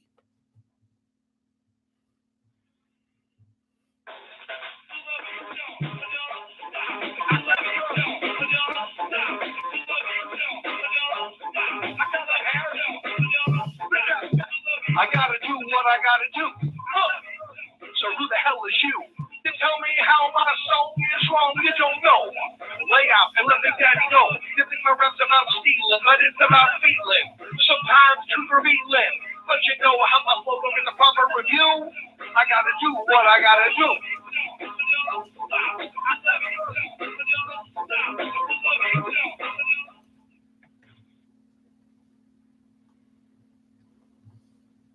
Big Daddy P, what's going on? What is going on, my brothers? How y'all doing tonight? Good. Good to see you, Big Daddy P. What's on your mind tonight, man? We missed you. Oh my goodness, do I have an announcement for you, and I need you all to repeat after me. Are you ready? I'm ready. 127prowrestling.com. Repeat that. 127prowrestling.com. Okay, 127prowrestling.com. Okay, what's that all about, Big Daddy P? This is a brand new promotion starting in Grimsley, Tennessee. God has opened up an amazing door, provided a gentleman who contacted me, saw what I was doing with Woodbury Slam, with Blue Sky Wrestling, and said, I've got a building that I've invested a lot of money in, and I want to not only have wrestling, but I want to run it every Thursday, and I want you to run it for me. Okay. All right, and tell us a little bit more about that, Big Daddy P. You're dropping a lot of news here on us, man. Rapid fire, brother. Well, listen, check it out. Listen, I had to find a ring, right? Are you familiar with the name Perry Lindell? If I'm being honest, no. Educate us. Well, you go ahead and do your research, and you will find out that he was around the time with Jim Cornette, and our ring is NWA's Jim Cornette's NWA's ring. Talk about a historical ring, brother. Flair, Steamboat, they've all wrestled in it. It's NWA's old, for when Jim Crockett took over his promotions there, and he was doing NWA, this is their ring. So very excited about that. It's in Grimsley, Tennessee, which is Middle Tennessee. It's a brand new promotion that's going to be running every Thursday night. The cards are pretty much, the first two shows are set up. Everything is good to go. We are preparing for Sunday, which of course is Woodbury Slam 2, which is, we had our first show this June, if you remember. We now have another one Sunday. We've got a very special mystery guest. We've got an awesome card. And also with Blue Sky with Woodbury Slam 3. We've got that coming up October 24th and December 14th with a Secret Santa that you will never forget. So God is faithful. As you can see, he is moving in the pro wrestling industry. And that is the, and so I guess really the only snippet of truth I can give you tonight is if he's in it, he'll provide for it. Amen and amen, Big Daddy P. Well, you know what, dude? I'm so excited that you continue to promote a pro wrestling in, I know we've had a lot of faith lifts to the WrestleTalkPodcast.com, man. What is it that you're doing behind the scenes to make it all possible, bro? Because I'm very, very happy with what you've done for us.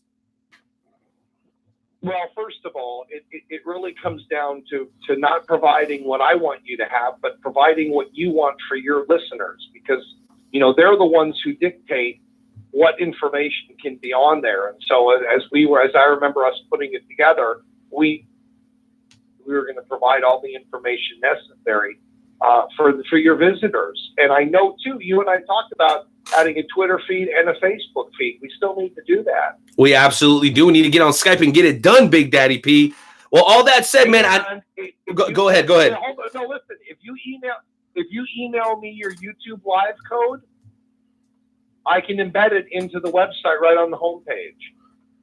Dude, we need to get that done, man. That would be absolutely fantastic. Now, you wouldn't have, exactly. That's fantastic. Well, Big Daddy P, I hate to cut you short, but we do have Glacier on hold. He's in the bullpen, ready to throw some strikes, man. Any thoughts or well wishes to Glacier as he's out there on the road? Well, again, if you don't know Glacier, you're in for a surprise. One of the things that I think that makes Glacier who Glacier is and I'm sure he'll correct me if I'm wrong, but if I remember correctly, he had the freedom to run his gimmick, which is very hard to find today. Today, many of the big promotions tell you what you need to do and who you need to be. I think it's a huge mistake. I think they just need to let people be who they want to be because they're passionate about it. Well, I'd love to hear that. Jonesy, any thoughts for Big Daddy P before we let him go? Oh, just thanks for coming in. Once again, thank you for all of your time, sir. You are amazing. And until next time. And last night, by the way, I was on the Everyday Joe show, and it was a 3-hour interview, bro. We broke loose on wrestling, management, everything about promotions. It's an awesome interview. If you get a chance, go on Facebook, search for the Everyday Joe show, and it was on last night. It was we had such a good time, and y'all get to meet Miss Jamie, who's also known as the Claw, who's also known as the Sword Swallower, and you'll get to know her as well. So it was an awesome interview last night. Well, Big Daddy P, thank you for sharing that so much. We'll go ahead and let you go, man, and we'll transition to our final interview of the evening, man. But we'll go ahead and catch you next week for another edition of Snippets of Truth. That's it. Love you guys. Love you, Big Daddy P. Peace. Peace.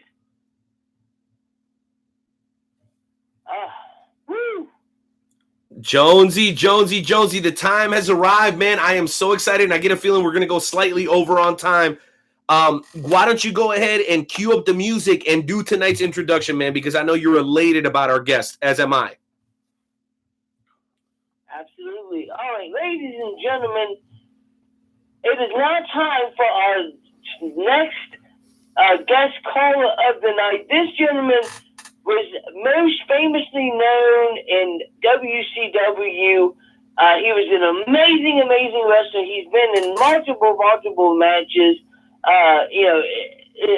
There's not too many things that I can't say about this gentleman. He is just such an awesome person. Ladies and gentlemen, it is my honor and duty to welcome to the Wrestle Talk podcast the one and only Glacier.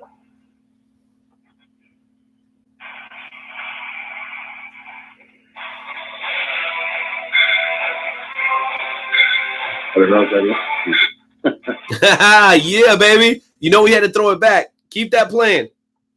Yeah, I didn't realize I was going to have interest music. I appreciate it.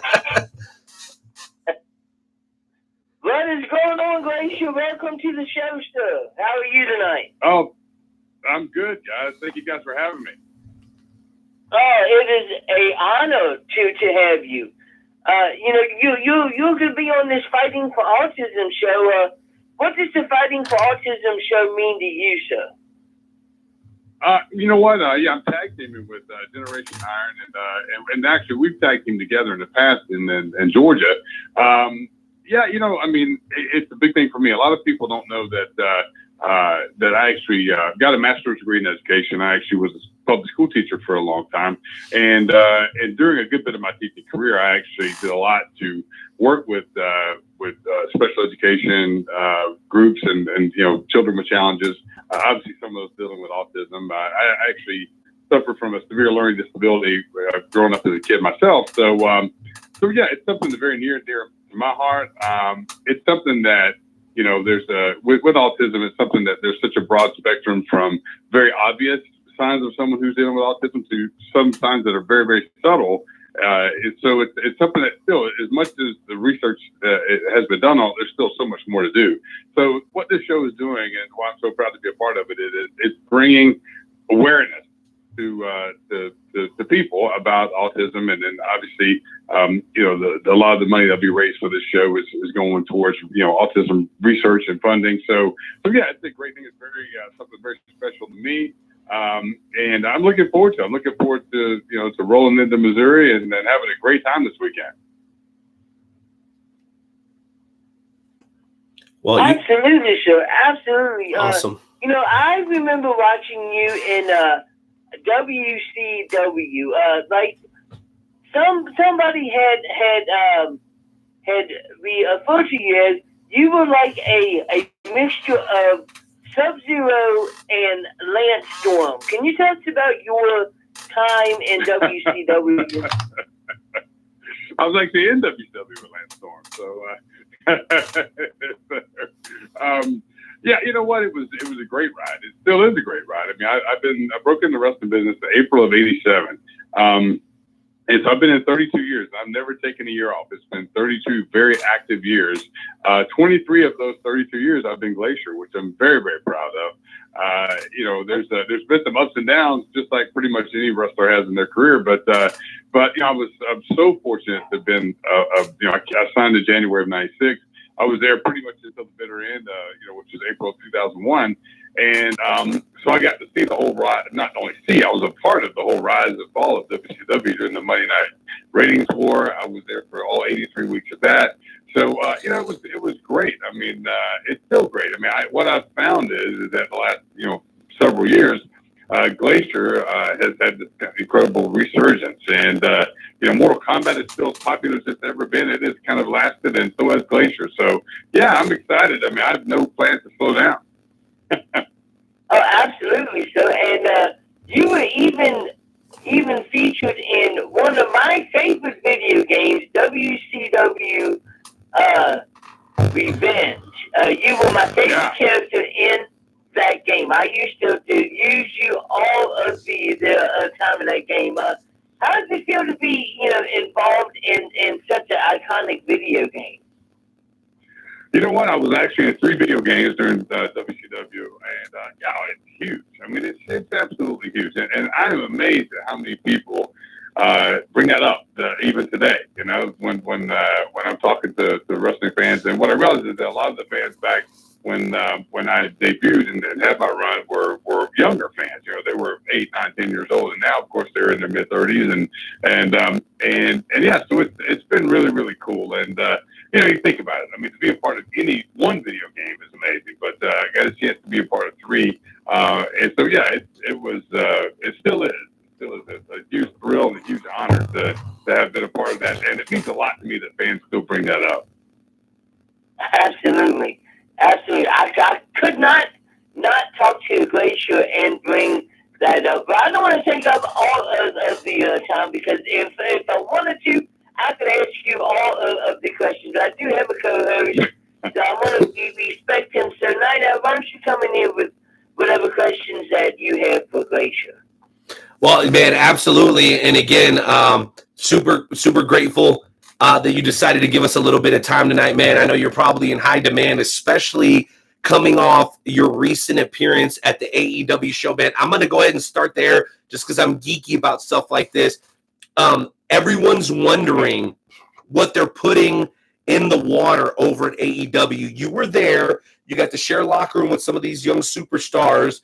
Do you believe that the hype is real, man? You got to be a part of one of the shows. I'm sure it was probably kind of cool, even from you deep inside, kind of as a pro wrestling fan, because we all, I think, are always wrestling fans, no matter how high up in the business we get, man. Was it special?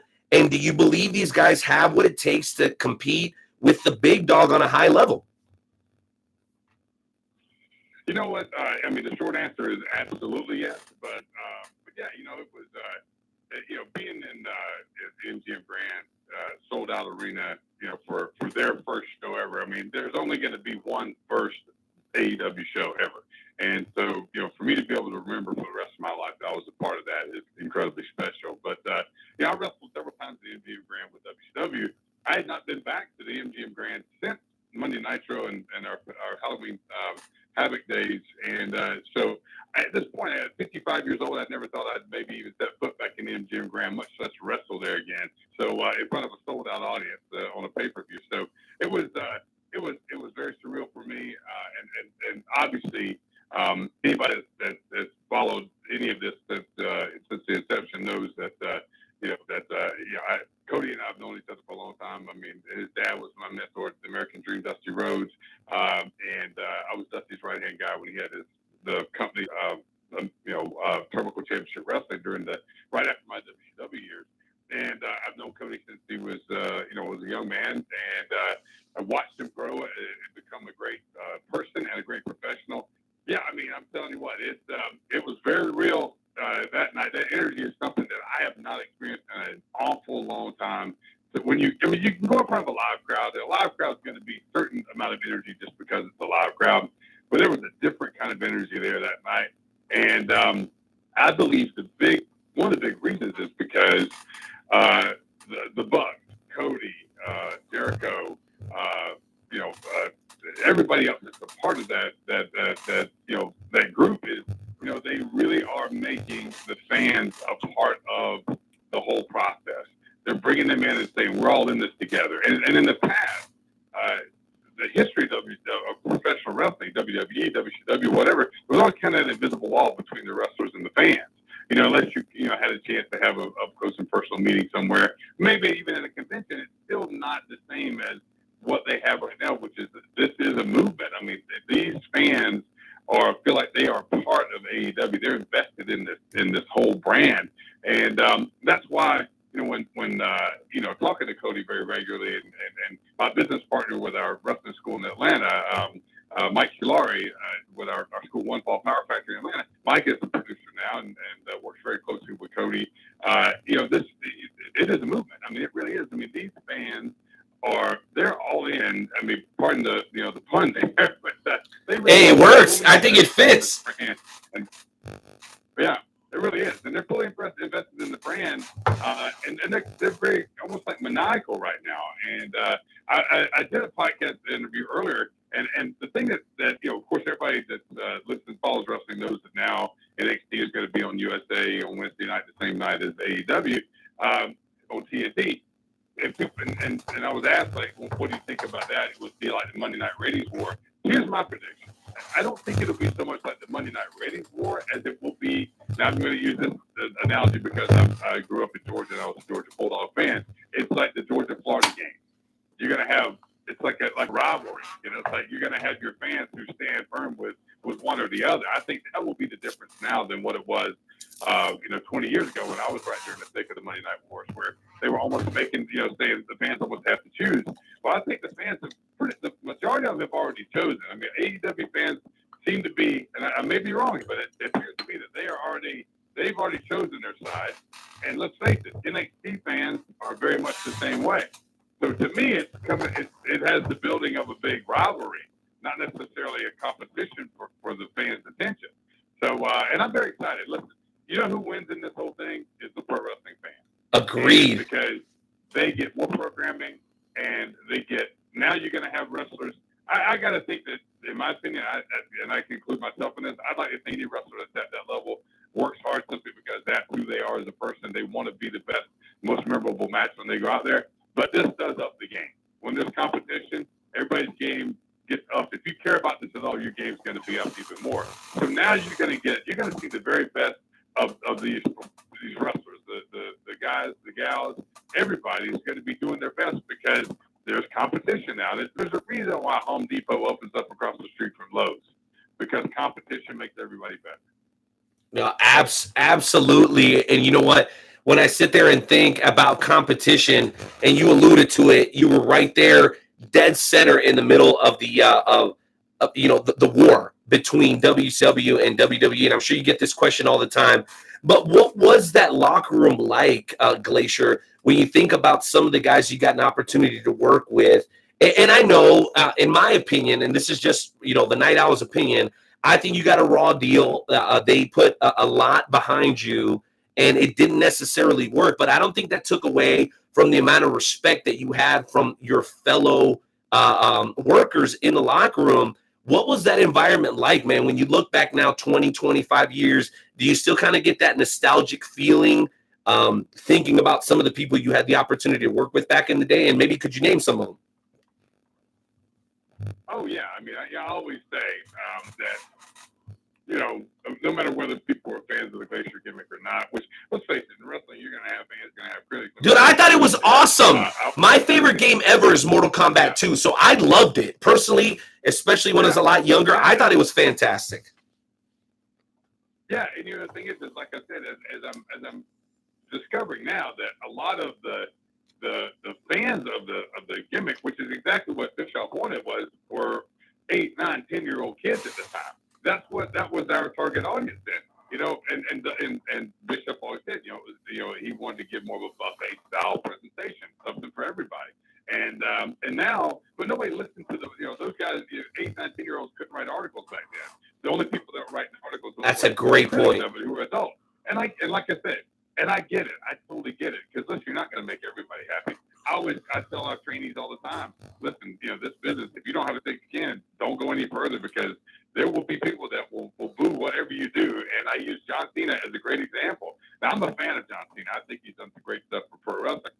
But the last couple of years of his run, he came out and it was pretty obvious. There was half the crowd that loved him, half the crowd that didn't like him. 50-50. This guy's the most popular, highest paid superstar in the business. So that I always go back to that, is like, everybody's going to get it. And I don't care, especially now when we live in a world of social media that just seems to naturally want to be more negative than positive. So, but the thing is that, it was breaking new ground back then. It was really, when I look back on it now, and like I said, Bischoff and I've had conversations, Diamond Dallas Page, who's still one of my great friends. We've had conversations, me and Ernest Miller, the cat is still one of my best friends. I just talked to him today.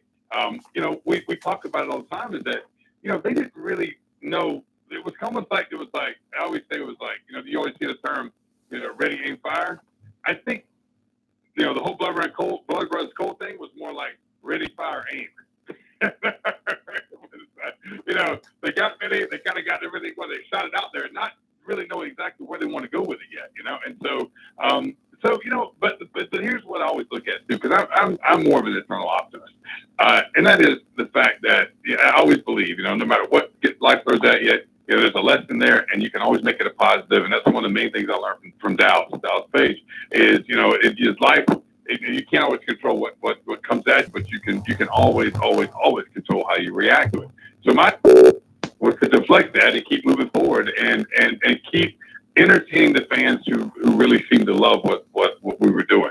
And through that, and you have to be resilient. You have to go through the hard times.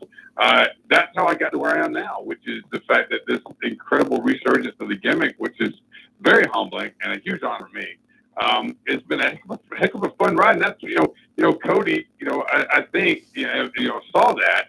And, like, for example, I'm getting to know Kenny Omega, and Kenny apparently was a pretty darn big fan of the Glacier gimmick when he was coming up, so, which is a huge thrill for me to know that, someone of his caliber, he's one of the greatest in the world right now. Yeah, absolutely. I can have that conversation with him because I remember, when I was younger and I got to be the wrestlers who I really looked up to and kind of like, thought, wow, I'd like to be like that, as I go through my career. And I'm not saying any of that Kenny would think, but I'm just saying, but when you meet the wrestlers who have kind of walked the walk and you say, hey, I like what this guy's doing or this woman's doing, and I want to pursue that the way they have. That's what I'm most proud of, is that, I think I did blaze new trails. There's an old saying that you can have a lot of number ones, but there can only be one first. And I was the first for the company to ever really, decide, okay, let's create this gimmick from drawing board to finished product. Well, that's pretty much standard now in NXT. In WWE, they pick the athlete and then they build the gimmick around them. So what we did back then, we didn't realize we were starting almost what wrestling is today, as far as that standard. Also, I was the first person to ever get that mega entrance, which, now is almost standard for wrestlers to have an entrance like that. So, but there can only be one first, and I was the first one to have it. And I'm very, very proud of that. Dude, absolutely. And I remember just in doing my research, I got a chance to see you in a match. I believe it was your debut match, and it was against the Gambler. I'm curious, man, there was a lot of people in that building that night. I know this isn't something that people ask you about all the time. Tell us about that experience, man. How fired up were you that the company was 100% behind you at that point? And really, so were the fans, Glacier. Yeah, and the thing is that this is what we learned. This is like some of the miscues that I feel with WCW, which is probably a big reason why they're not in business anymore. Is that that match with Gambler, and Gambler is someone I knew from the independent circuit. We'd wrestled each other several times. That match we shot, it was the last TV taping we ever did at MGM Studios, or what's called Hollywood Studios now at Disney. And before we jumped over to Universal Studios to film WCW Pro, which is a Sunday show over there. We ended up filming it for several years. But as far as I understand, that match was never supposed to actually even air. It was more of a match for me to go in and kind of work some kinks out with the gimmick, and it was in front of an audience, studio audience, which is, compared to Nitro audiences, was rather small, and still a great audience, but somehow, some way, who knows how, it kind of seeped through, and it aired actually before I debuted on Nitro, and so they had to do a little bit of damage control. Thank God that Eric matched me up with Big Boss Man Ray Traylor to do my Nitro debut, which came not long right after that. And I was such a huge fan of Ray Traylor that I was in awe working with him. And we went out there, and he was incredibly gracious and generous, and we ended up having a hell of a match, largely because he was such a great pro that and in wrestling, you have to give so much to your partner, and if you have that chemistry, great. If you don't, everybody's gonna know it. And so yeah, it was those miscues that no one ever seemed to be able to know how or why it happened, but it was one of those things that we just roll with it. You go, okay, well, didn't see that coming, but let's just roll with it and keep going. Dude, and you know what? I thought was a great match. I think like what we ended up seeing from Steve Blackman and Rob Van Dam was all kind of inspired by Glacier. Maybe none of those guys will admit it, but some of the stuff that I saw you do, I can look a few years later and go, oh man, you know what? That kind of looks like some of the stuff that Glacier was doing back in the day. But who knows? Maybe it's just me being the nerdy fan that I am. Jonesy, I want you to jump back in here. Yeah, Go ahead, brother. No, I was just going to say, Rob and I have been friends for a long time. Rob and I actually wrestled each other a good bit on the indie scene before either one of us took off. When he took off with his ECW career and I took off with Glacier. So, but yeah, so I mean, that's the funny thing is, a lot of people don't know that, I was 87, and like I said, I wrestled almost 10 years before I became Glacier. And that was something even Dusty didn't know. And Dusty, of course, became my mentor. And he was just like, oh, man, I thought Eric just found you. You were a karate guy. And he just, taught you how to wrestle. I was like, no, that's not how it was.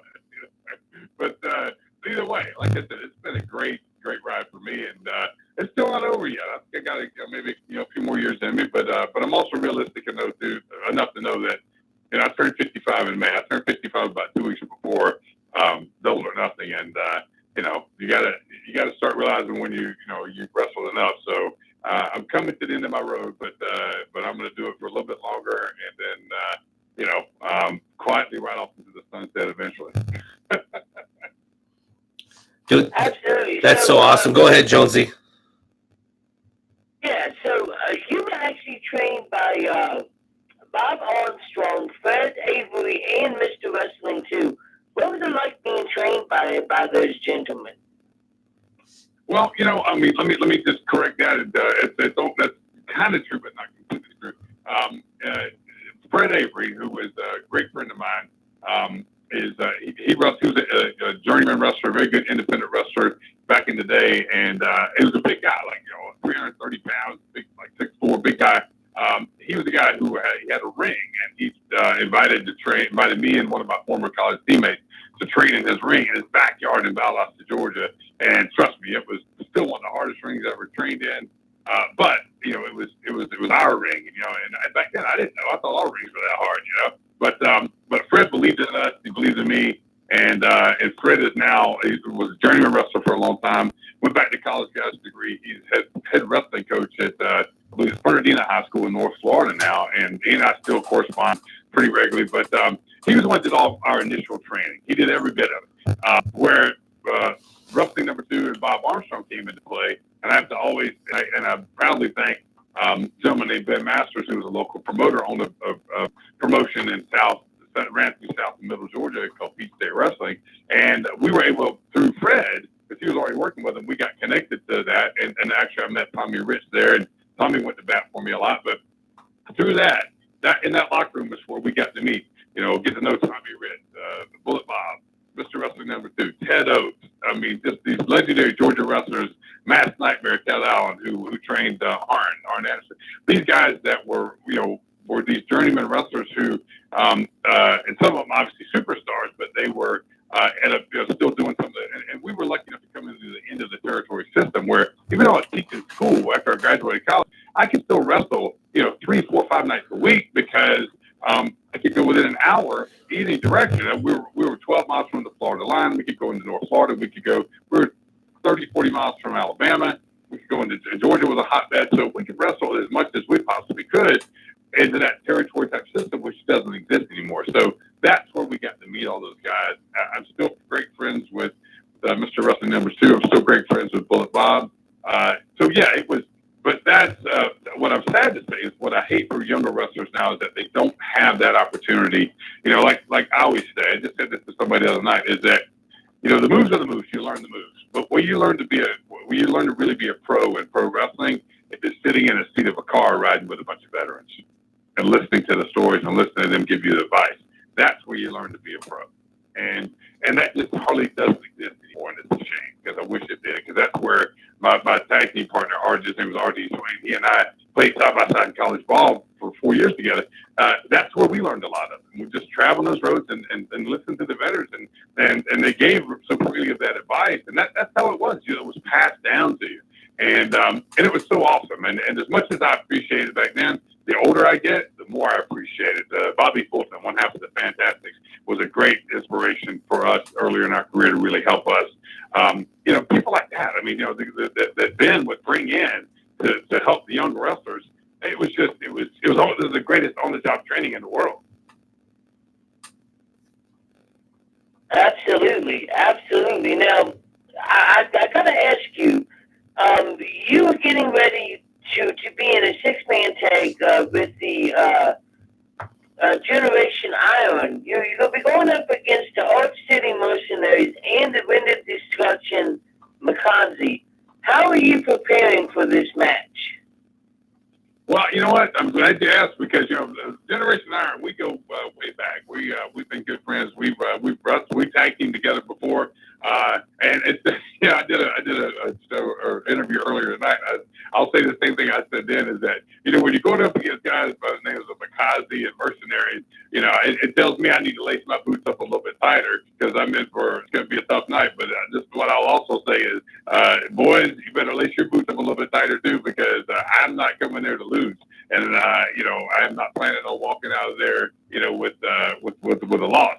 So, I'd say there's an old saying, the bigger they are, better lace your boots up a little tighter because you still got to wrestle them.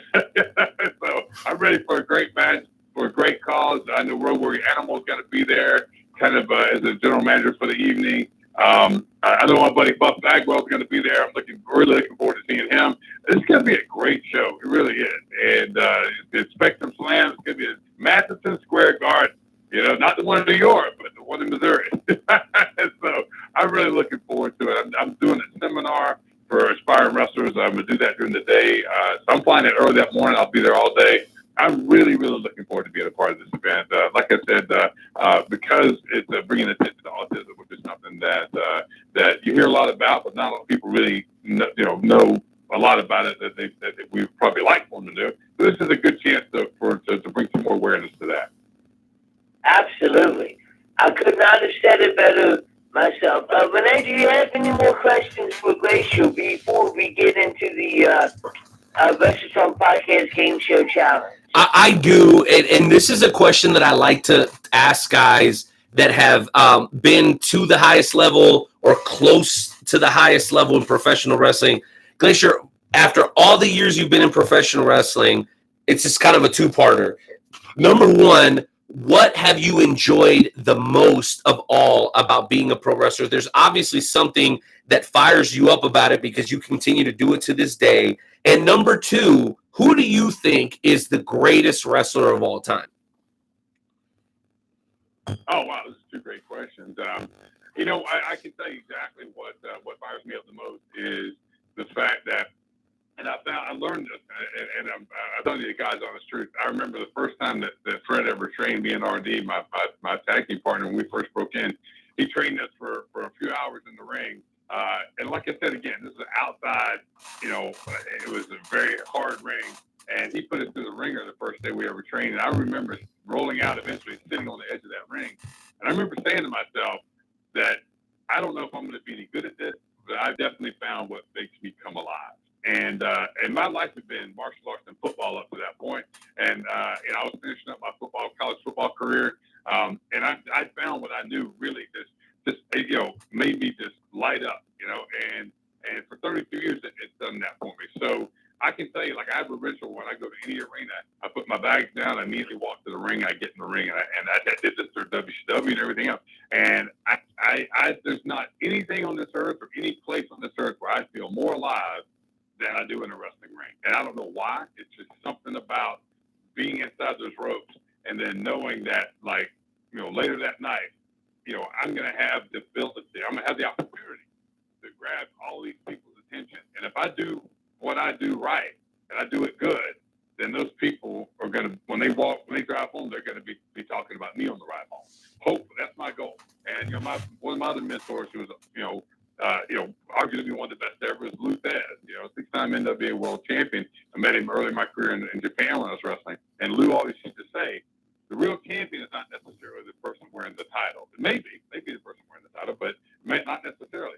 The real champion is the one that the people are talking about on the ride home, because that's the person that they will pay to come see again. And I've always made my goal to be that person as best as I can, to be that person for as many of those car rides home. They're talking about me instead of whoever else. Then that way I know I'm doing my job really well. That being said, it's so hard to say who I think is the greatest wrestler of all time. I think, really, two of my mentors, I put them right up there with everybody.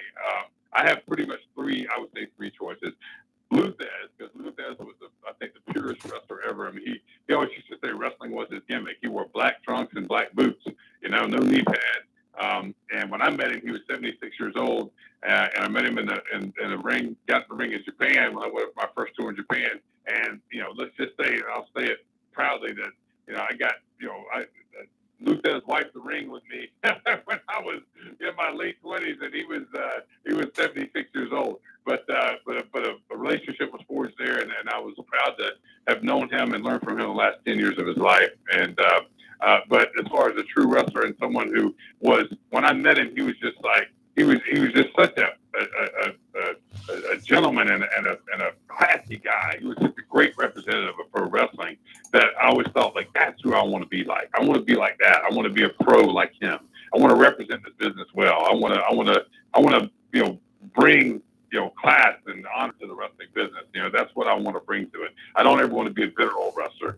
So there was him, and obviously my other mentor, and I've had several, but these were two of my main, was the American Dream, Dusty Rhodes. And Dusty was my childhood hero. Growing up, he was the first wrestler that I really saw that I connected with, just like so many kids in the 70s. I grew up in South Georgia, so we got to watch Georgia and Florida wrestling, and he was, bouncing back and forth to those at that time.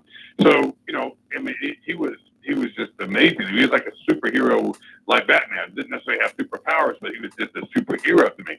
So, and then, and anybody, you can say what you want to say about Dusty, whether you're a fan of his or not. It's hard to argue the fact that he was one of the greatest performers of all time. He had that X factor, that charisma that, man, you just can't teach it. Either you have it or you don't. And very, very few have it. Very few. And he had it, in spades, and so those were the two that I. Well, Glacier, I don't know if you knew this. That debut match against the Gambler was called by the one and only legendary Dusty Rhodes. Were you aware of that? He called your very first match. That has to be special to you. That has to be special. Oh, and it was. I'm telling you, it's incredibly special still to this day. It really is. And as I got to know Dusty, it became even more and more special. But the other two I have to put right up there. Like I said, it's hard to name one.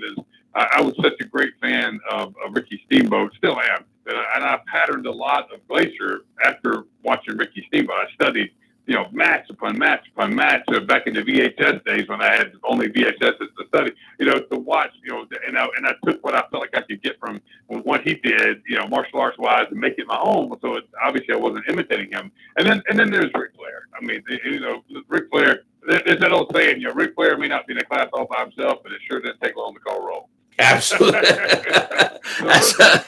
Well said. That's kind of my Mount Rushmore of wrestlers right there. Well, You know what? I guess I do have one last follow-up question before we get into the game show challenge. So you're coming to St. Louis. We've talked about Dusty Rhodes. We've talked Ric Flair. We would be remiss if we didn't ask you about this, Glacier. The late, great Harley Race, who is synonymous with both Kansas City and St. Louis. Did you have any run-ins, any experiences, any stories that you could share with the listeners of the Wrestle Talk podcast? Because obviously that's a very fresh wound in the minds and the hearts of the professional wrestling fans around the world, to be honest. Oh yeah, you know, and I can tell you this, you know, when I was with Dusty riding during, we'd ride a lot of times. I ride back with him to and from our towns where we'd be wrestling, doing the turnbuckle TCW shows. He always, not always, but he talked a lot about Harley Race and how much he admired him. He said, you know, Harley Race was the toughest guy he ever wrestled. I remember him telling me a story one time. We're riding home, and he starts in the story, and I have to tell the Dusty voice, so I won't do it justice. He literally says to me, he always called me Raymond. He goes, Raymond. He goes, and I remember one time, and it's funny you said, he goes, I swear to God, he goes, it was me and Harley Race, St. Louis, Missouri. We were main event, was sold out, and he just stops in mid-sentence and turns to me with a serious face, and he says, Raymond, it's always important whenever you're telling a wrestling story, you were always main event, it was always sold out. And I was like, okay, I remember. Amen. But yeah, you know, yeah, and obviously I was a huge fan of Harley Race when I was growing up. I mean, to me, he was that guy. You know, he was that guy that had that forearm tattoo way before people had forearm. But Glacier, can you relate? Can you relate to this? There are some guys in pro wrestling that were legitimate badasses. People don't know this, but you are a true blue martial artist. You come from a family of police officers. Harley Race was the kind of guy that, whether it be legit or it be, you know, work, the guy was always a true badass. And I think people miss that about you. You're a guy that is always, even in your 50s, that could always handle himself, whether it be as a school teacher, professional wrestler, you know, playing football or baseball, whatever it may have been. I think that got lost, and people need to acknowledge that, because there are not everyone is a tough guy in pro wrestling, but there are some guys that can always handle themselves inside and out the ring. I think Harley Race is one of those guys, and I have to say personally, Jonesy, I think Glacier is one of those guys too. Well, thank you guys, man. I can tell you this, that I truly admire and respect Harley Race on so many levels, like everybody else does. And I got a chance to see him at Wrestle Cave back in November, and spent some time when he got a picture with him, thank God, because obviously, you know, he's recently passed. But I would say, you know, and I appreciate you saying that so much, because you know, with my early 90s, I went and wrestled with UWFI Japan, which was very, very tough. And that's where I was proved to myself that I was able to kind of, you know, hang with some pretty tough cats. And but I will tell you this, one of my other great friends in and out of the wrestling business, I had a chance to hang out with today and work out with him, and that's King Haku, or Ming from WCW. Oh my goodness! I spent the whole afternoon with him today. So yeah, you know, and I call it the baddest cat in the jungle. You know, so. And I'm gonna tell you guys, that is Tama Tonga. That is Tama Tonga's uncle. In case you guys did not know that. That is the New Japan Pro Wrestling Tag Team Champions, and I believe also the Ring of Honor Tag Team Champions. Those guys are legit. And I saw King Haku here in Kansas City, and he put a beating on some 20-somethings that, trust me, those guys will never forget Glacier. That is 100% legit. Yeah. Yeah, but you know, once again, you know, before we get up to the Harley Race, I mean, yeah, it's true. I mean, he's there never will be another like Harley Race, and I tell people all the time, a lot of our young our trainees, I tell them all the time, you know, watch Harley Race, go back and watch Harley Race. Certain things he did so well, you know, and that, you know, Dusty used to always have a saying that what's old can be new again, and I always tell people, watch people like Harley Race, because they were so good at what they did. They were so animated with I mean, certain things that, you know, if you look at and say, okay, well, I don't want you to imitate him, but take something from what he did and make it your own, because he was one of the freaking best ever at it. You know, he year, and he should be honored for that and remembered for that, which I know he will be. But I know if it's up to me, he certainly will be. It's just like Dusty and Blue Taz and the rest of that legendary group of wrestlers. Amen and amen. I'll tell you what, Daniel Price, thank you for tuning in. Just a quick message here says, being the father of someone with autism, I can totally respect the cause. That being said, thank you for the wonderful interview with Glacier. Oh, so thank you, Daniel, for being here and tuning in. Well, listen, we're going to get to all the information about Dynamo Pro here in just a matter of moments. But, Glacier, we're going to tap into your competitive side because tonight we have the Wrestle Talk Podcast Game Show Challenge. The question is, are you ready to strap up and lace up those boots in tonight's edition of, I guess, maybe a little bit of a trivia during the Wrestle Talk Podcast Game Show Challenge? Jonesy, why don't you go ahead and give us all the details on that? Absolutely. So what the Wrestle Talk Podcast Game Show Challenge is your opportunity to step into the ring with Renee Martinez, the Night Owl, and a little bit of professional wrestling trivia. Are you down to face the Night Owl in some wrestling trivia stuff?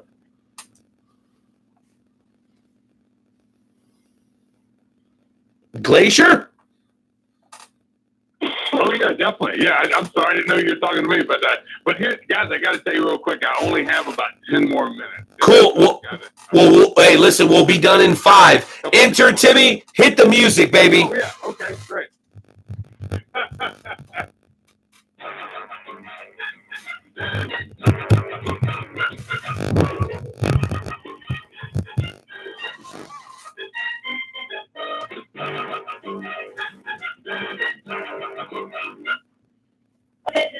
For the best 2 out of 3 falls, our contestants are Glacier and the Night Owl Renee Martinez. In a few moments, I'm going to ask you a couple questions about a particular professional wrestling topic. Whenever you think you know the answer to the question, just shout out your answer. In honor of tonight, in honor of the debut of Glacier on WCW programming, tonight's Wrestle Podcast category is titled Tonight We're Gonna Party Like It's 1996. I'm gonna give you some background information on 3 individuals who held championships in WCW in 1996. When you think you know what I'm talking about, just shout out your answer. It's pretty simple. I'll give you a couple of clues. You shout out your answer. Whoever gets 2 points wins the game show contest. Pretty simple. Gentlemen, are you ready? Let's do this. Absolutely. Let's go. Number 1. This former WCW and WWF competitor only held the WCW Television Championship 2 times, both in 1996 by defeating Johnny B. Bad. He then went on to defend the WCW against the NWO and later joined the NWO Wolfpack. He also was named the Total Package. No. Buff Bagwell. The Total Package and was managed by Miss Elizabeth.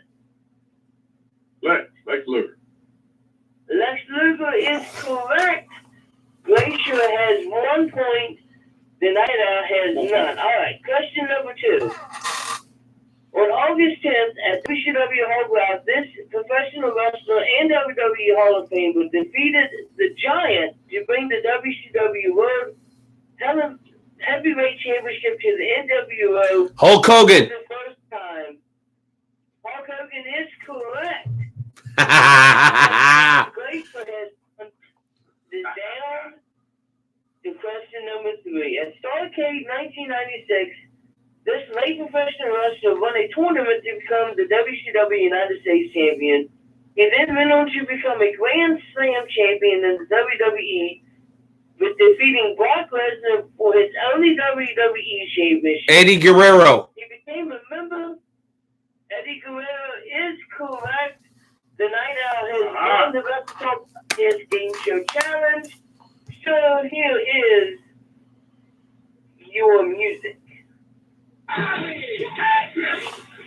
Yeah, all I do is win, win, win, no matter what. Got money on my mind, I can never get it up. And every time I step up in the building, everybody hands go up. And they say yeah, and they say yeah, and they... Ladies and gentlemen, another amazing edition of the Wrestle Talk Podcast Game Show Challenge. Glacier, I know in win or in defeat, a gracious competitor. Sir, thank you for being here on the Wrestle Talk Podcast tonight. We know you're very, very busy, and you're going to continue to be, man, because people in the professional wrestling world really appreciate your contributions. Myself, Nightmare Jones, and the Wrestle Talk Podcast family included. Well, guys, thank you guys for having me on Wrestle Talk. I really, really appreciate it. And I had a great time. And, I'm really looking forward to the show this weekend. I hope everybody that's within, driving distance can come support the show. It's going to be a lot of fun. And, we're looking forward to raising some awareness for, like I said, a really great cause. And I really appreciate you guys letting me come on to talk about it. No doubt, Jonesy. Well, I want to let you jump in and say goodbye, but let me remind everybody, fighting for autism, we've got the Women's Championship on the line in a fatal four-way. Victoria Rain, Savannah Stone, Shenshin, and Tamika Bettens will be in the house. Dirty Ron McDonald versus Ryan Ash. Mark Godeker against Marcus Buff Bagwell, a guy that I know you're very familiar with. Glacier, obvious. Yeah, he is a great guy, and he's still kicking ass all over the pro. The Mercenaries with the win of discretion. The Makazi against Glacier and Generation Iron. I mean, this show is going to absolutely be on fire. And again, guys, 100% of the benefits go to fighting for autism. Make sure you guys look them up on Facebook. Make sure you guys look Devin James up on Facebook and Dynamo Pro up on all social media platforms. Glacier, welcome to the Wrestle Talk family, and we hope this is not the last time we hear from you, sir. Oh, man, listen, we'd love to come back on anytime you guys would have me. Thanks for having me tonight. I really appreciate it, guys. Awesome. Thank you so very much. Jonesy, say good night, man. Good night, Glacier. Thank you, sir. Thank you so much for coming on to the podcast. It has been amazing. Unfortunately, Glacier had to go. He's a very, very, very, very, very busy man. Renee, thank you for another great episode of the Wrestle Talk Podcast. Anything else you want to add before we call it a night, sir? That's right, baby. Wrestle Talk Podcast mugs on sale right now. WrestleTalkPodcast.com. We're doing some big things going into the end of the year, so stay tuned. And I'll tell you what, within a couple of weeks, we're going to have Dr. Tom Pritchard on the show, man. Make sure you hit me with the freestyle intern, Timmy, before we get out of here, and then close us out with whatever music you like, because episode 260 has been on fire, baby. We'll see y'all next week. Peace. Yo, what up? Night out. Nightmare Jones. What up, Wrestle Talk fam? Do it for y'all. Check me out. Kick in the doorways in the 4-4. Even them haters can't hate us no more. To unlock your doors, we got some more. Every Wednesday we here, keeping it raw. Night out, Nightmare Jones and all the best guests. With your barrel pointed right at your chest. WrestleTalkPodcast.com. Hitting and killing it, good night and prom. We out, baby. Good night, everybody. Peace.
using Blog Talk Radio. Goodbye.